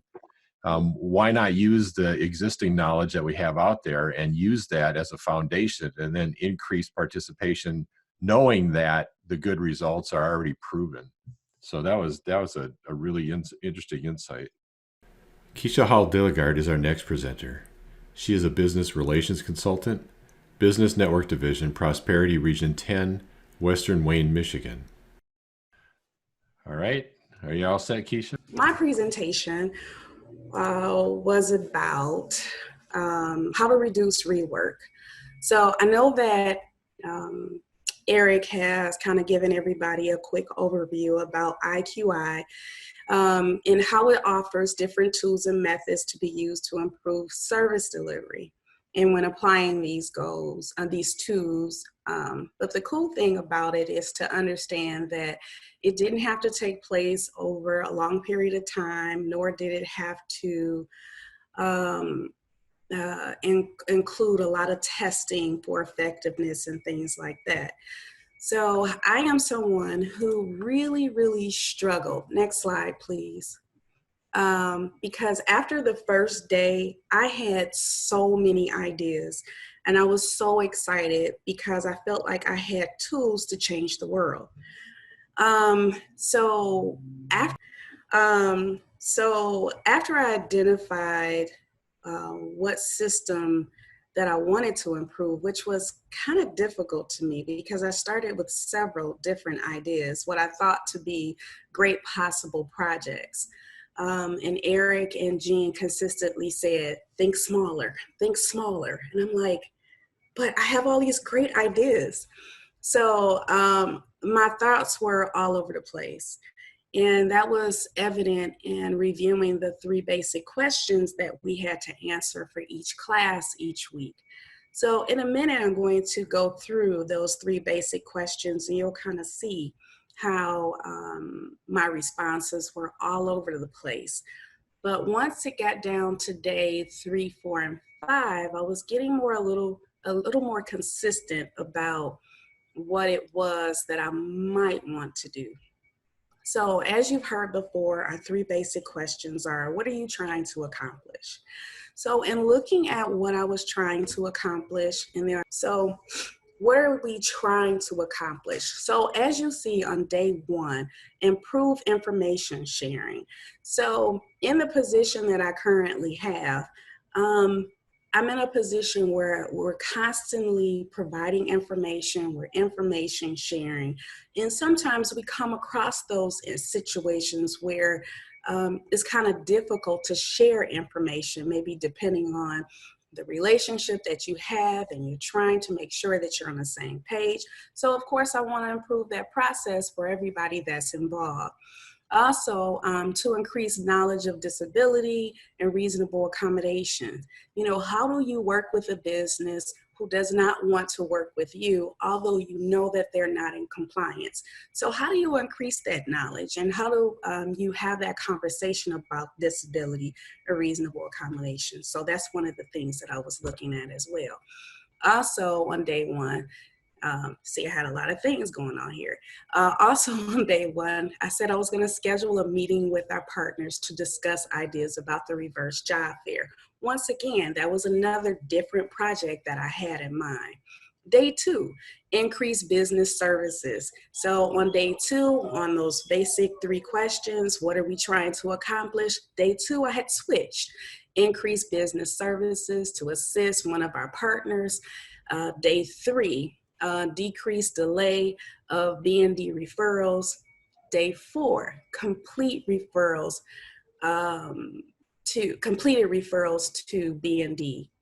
And then day 5, improve response time to B&D referrals. So as you see, day 3, 4, and 5, I was a little more consistent on what I wanted to focus on. And as I kind of go through this presentation, you'll see what steps led me to getting a little more focused. Next slide, thank you. So how will you know that a change is an improvement? So if you look at my days here in day 1, I want to increase communication regarding disability, increase in VR counselors using,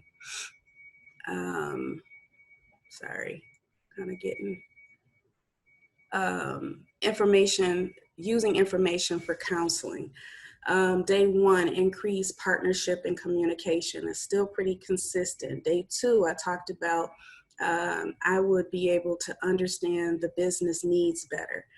And then increase case closures for day 3, increase in response time. So I'm just going through this so you guys can kind of see I really struggled on trying to figure out what I wanted to do for my project.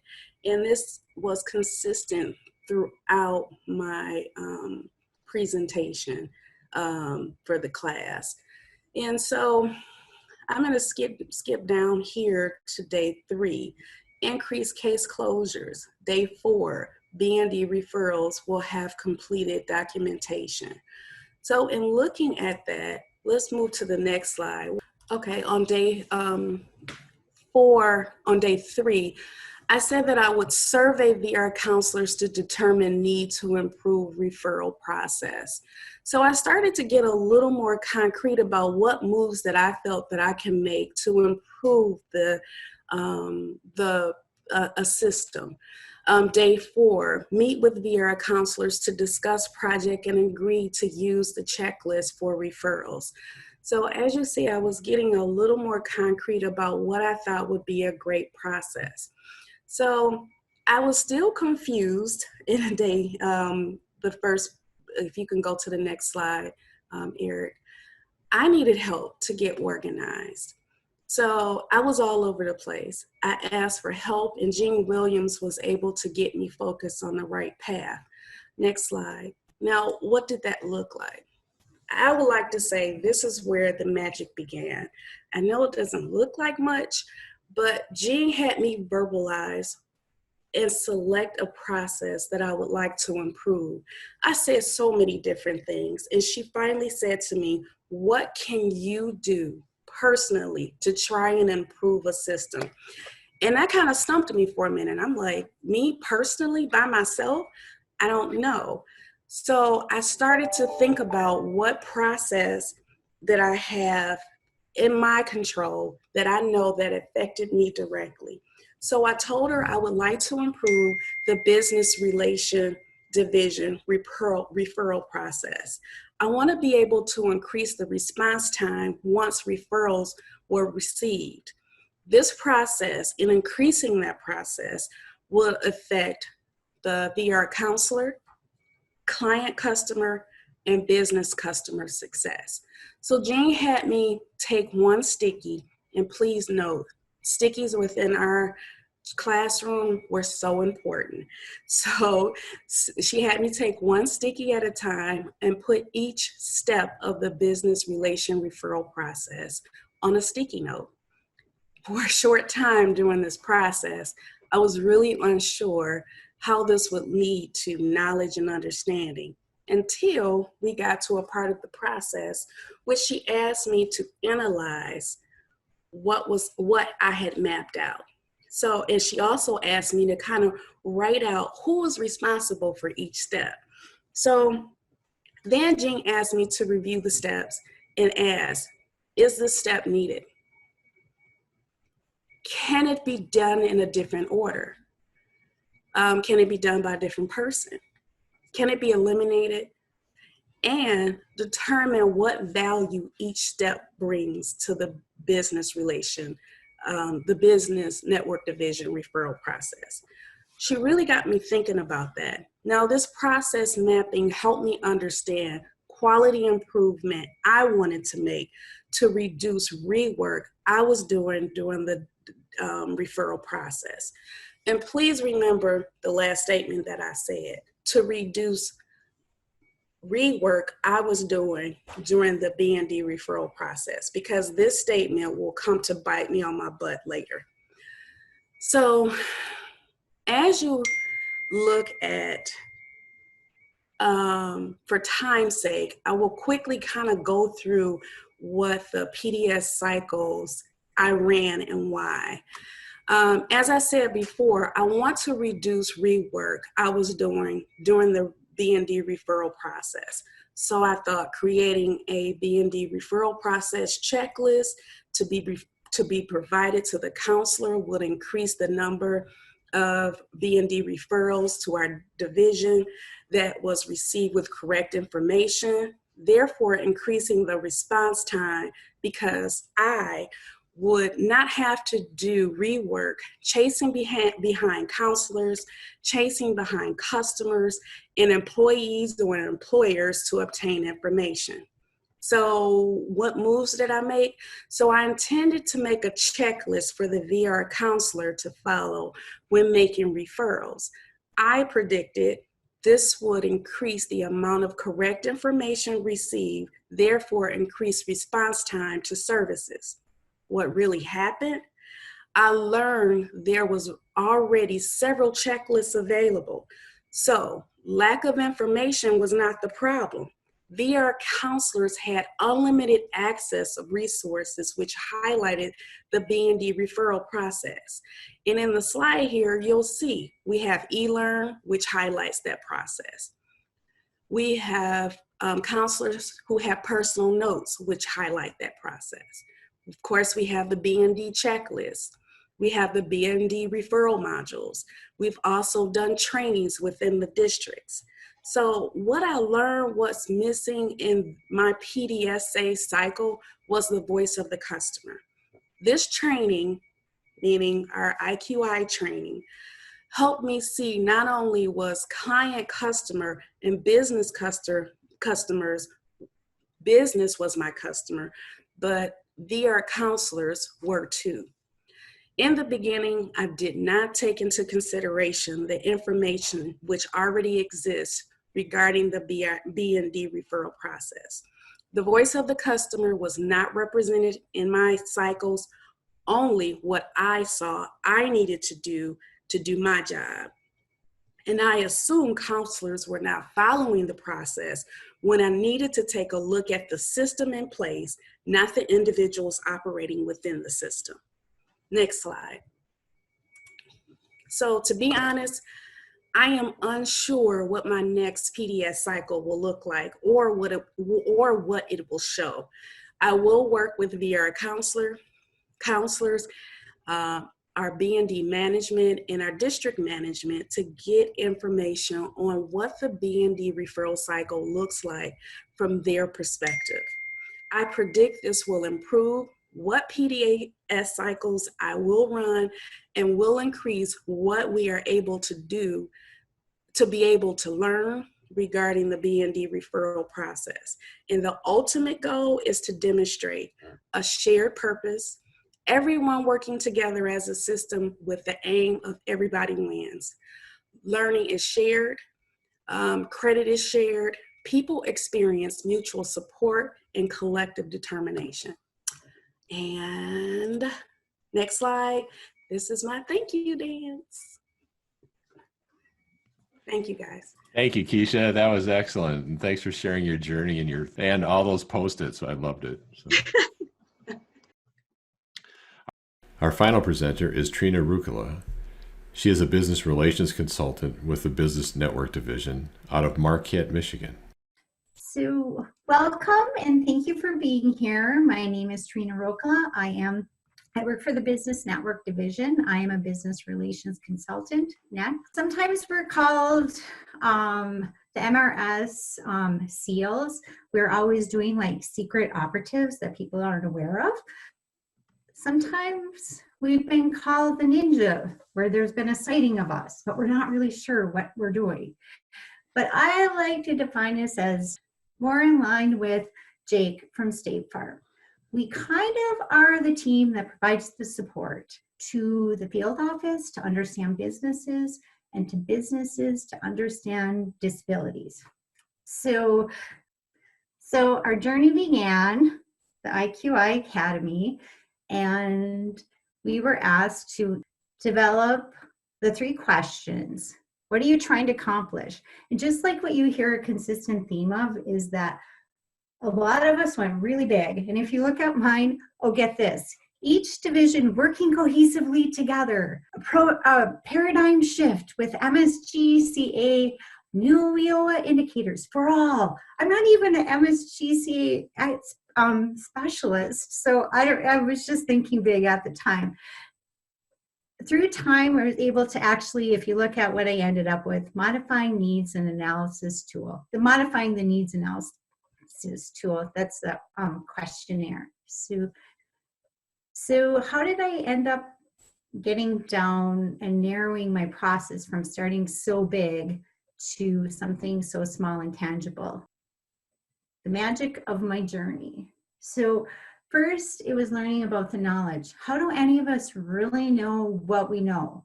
Like we get like the business needs analysis questionnaire. Where did it come from? Did anybody study it to know, does it accurately assess what businesses need? Who's using it? Like, how do we know anything of what we know? So we do this by the PDSA, which the plan, do, study, and act. It's just taking all of our thoughts and processes and maybe if you have an idea, testing it out or questioning. I kind of look at it as it's like the wax on, wax off from the Karate Kid. We have to get down to the basics. You have to start at the bottom to understand the bigger picture. And that's kind of what the PDSAs allowed us. And as you've heard a consistent theme, it's one of the things we all are like, oh, having to do, but it also was the most valuable. And what I love about this learning is that I know for our team, we already question each other. And then I feel sorry for like management and bigger picture because we're in our other team members that we are questioning you all too. Like, how do we know this is going to work? And we're all automatically going, did we test it? The next thing that helped was the understanding of the systems. And so again, what you've heard is that we all have our different departments, divisions, our jobs, but we all are working together and intertwined and collaborate to reach the aim. If you look at like the BND system or our little division, we consist of consultants, occupational therapists, we have techs, analysts, specialists, we have support, we have management, and that's just in our little system. So, but we all focus, our aim is focusing on how do we meet the needs of business. So this actually, I took this slide off of eLearn, but it shows the process of the dual customer. And when we had to do the breakdown of our customer chain, I realized I kind of have two customers. I have the field as my customer, and then also the business as my customer. And when I look at how our process flows, I realize, oh my gosh, I'm all about the business and wanting to go on this journey of finding out, does the business needs analysis questionnaire really capture the business needs effectively? But I have a whole team here that I'm looking at, like in the field, that interact with business. Do they even know what it is? So I started at the bottom and I started running PDS cycles with the RAs and the GOAs to find out, if you get a phone call or somebody walked in, ask that it was a business, asking about business services, do you know how to answer them? And so that was really fun and it was interesting. And so I ended up designing a little guide, just to let you know, for because most of the support staff did not know. Then I decided, okay, so let's take it to the counselors. Do the counselors know? Do they know what business services? Do they know what B&D services are that we can provide to businesses along with the talent? And so I did PDSA cycles on them as well. And then also with some of the consultants to find out just kind of what you were saying too, Keisha, is that we're all assuming that we're using the same tools to go out and when we meet with the business to do the analysis, and we're not. And so that was really interesting too. So I love the PDSA cycles because it helped me understand there's, again, the consistent theme is the information is, there's a lot of information out there, but it may not be like the information that I think is important. So again, we all have to work as a system to be able to win the game in the end, and we have to do passing and assisting. So after I did the investigation or the PDSA cycles with my internal customers, which is the field, then I took it out to the business customers. And so I ran a couple PDSA cycles on businesses to find out, okay, do you feel that this is really value added? Do you feel that I'm being able to effectively get some, this tool is effective in gathering information to meet your needs? And it was very interesting. I did find that some businesses are very suspicious of the government. And because of that, knowing where we're from, they may not be as open as to sharing maybe what they should be. I had another one that said when on one of the questions on the business needs questionnaire right now is, what is your onboarding process? And I had somebody say, like, I'm going to share that with you. They said, I feel like that question is making me feel like I'm doing something wrong and you're going to come in and ding me for that. So just, again, understanding the voice of the customer. Because I was thinking of Eric and I heard too, Alvin, you kind of talked about it too, of like going to a doctor's office and waiting. True voice of our customer is like, we're thinking it's just about talent, that's all they want, and there's so much more. And then when I was doing the PDSA cycles with our field staff, I realized, again, like I said, what services that B&D can provide and offer to businesses, and a lot of folks didn't know. So if you look at if we're assuming that business just wants talent, and I liked the example that Eric used when he said his car broke down, he needed the repairs immediately, he called around, we're just using that imagine if, he had somebody that said, well, I can get to you in 2 months, or somebody that said, I can get you service within a day or a week. You're going to go with that person. And so think about it, when we're meeting with businesses and they said, hey, I need 10 welders as soon as you can get them for me. And then as a consultant, we send an outreach out to the field, but we don't have that pipeline of talent to give them. Maybe one. So So they're not going to wait around for MRS. So it's just kind of that understanding and awareness, and just knowing that how can we be better at what it is that we do to be able to meet those needs. And so again, just looking at the gaps with the voice of the customer, not knowing maybe exactly wrong customer measures. But I think the most valuable thing that we can use to help with this is the persona. And that, there are so many tools that we learned from this academy, that to me was one of the most valuable ones that we can use every single day with every person.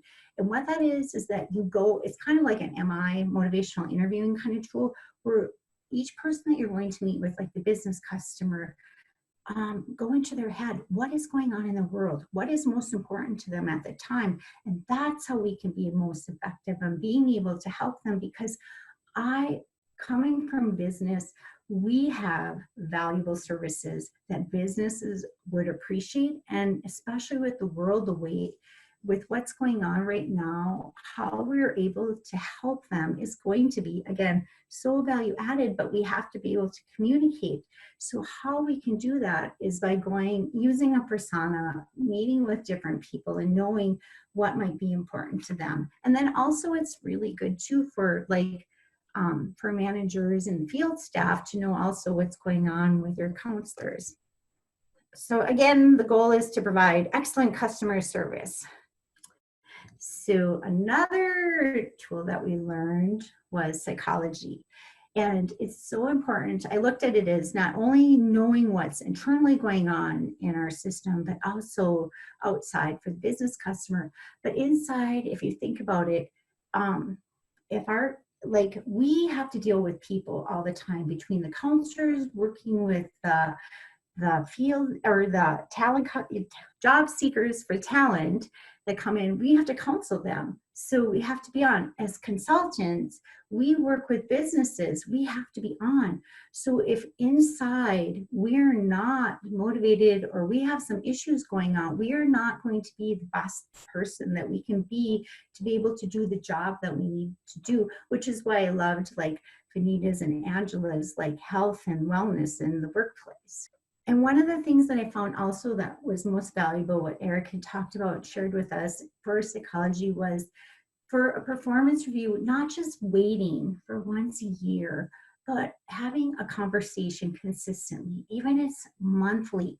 And I think about myself as being a parent, typically I wait for my son to get his report card and then we have a talk, see how it's going.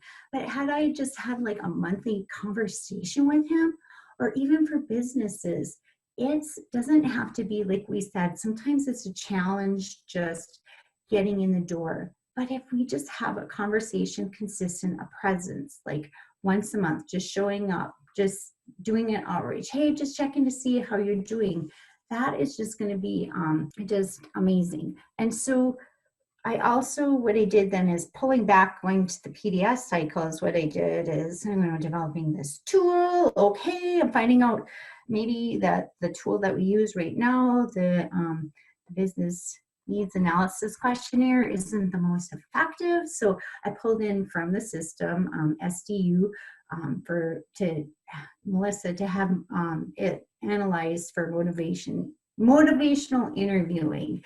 And so we walked through every single one of the questions and were able to redesign the process. And the biggest thing was having that conversation. So, okay, and another big thing is what I realized is that an exercise that we did as a group was we had to put out on our sticky notes what was one of our, we had a list of fears, but we had to share them with the group. Every single one of us had this fear of failure. So if we look at our whole process and know that when we're doing outreach to businesses, if we pull it all together, they have a fear of failure. What is going on in their world that maybe we can help them with? And by using the persona, and then also our listening skills.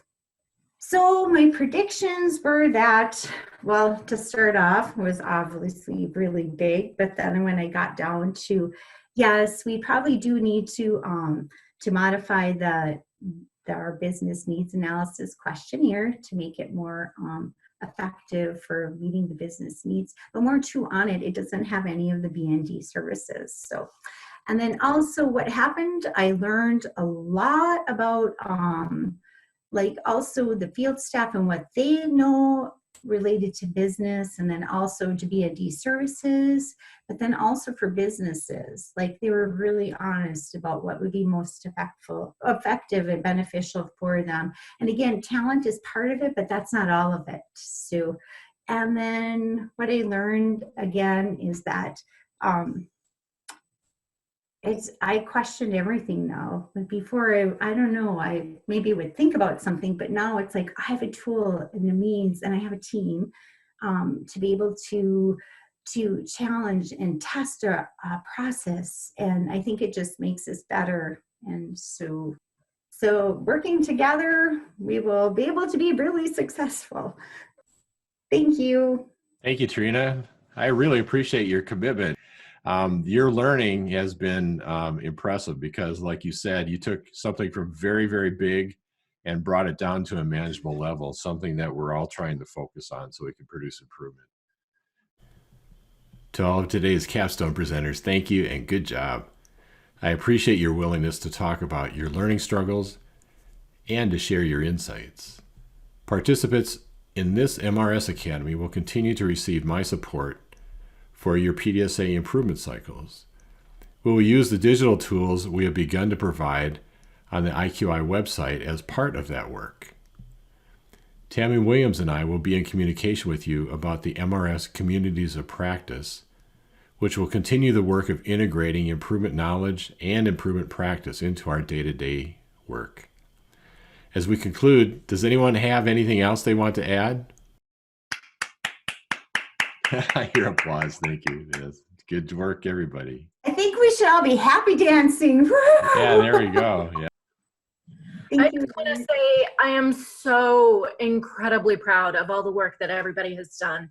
These projects have been outstanding, and I cannot wait to get started on our community of practice and just keep this momentum going.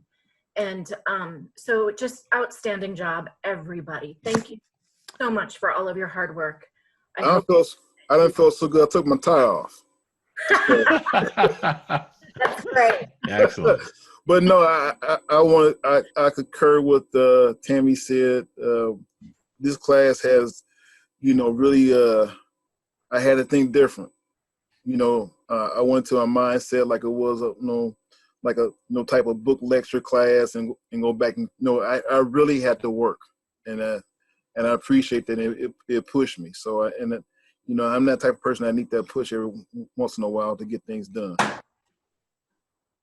Same. So thank you. Thank you. All right, everyone. I'm going to call it a day. Thank you very much for all your contributions. We had as many as 64 people on this session this morning, so we had quite the audience. Appreciate you making invitations available to your coworkers, your managers, your family. Thank you for having people show up like that, and we'll stay in touch. Thank you very much. Bye, everybody. Stay well, stay safe. Happy Good Friday. Bye. Wish your hugs. All right. Bye.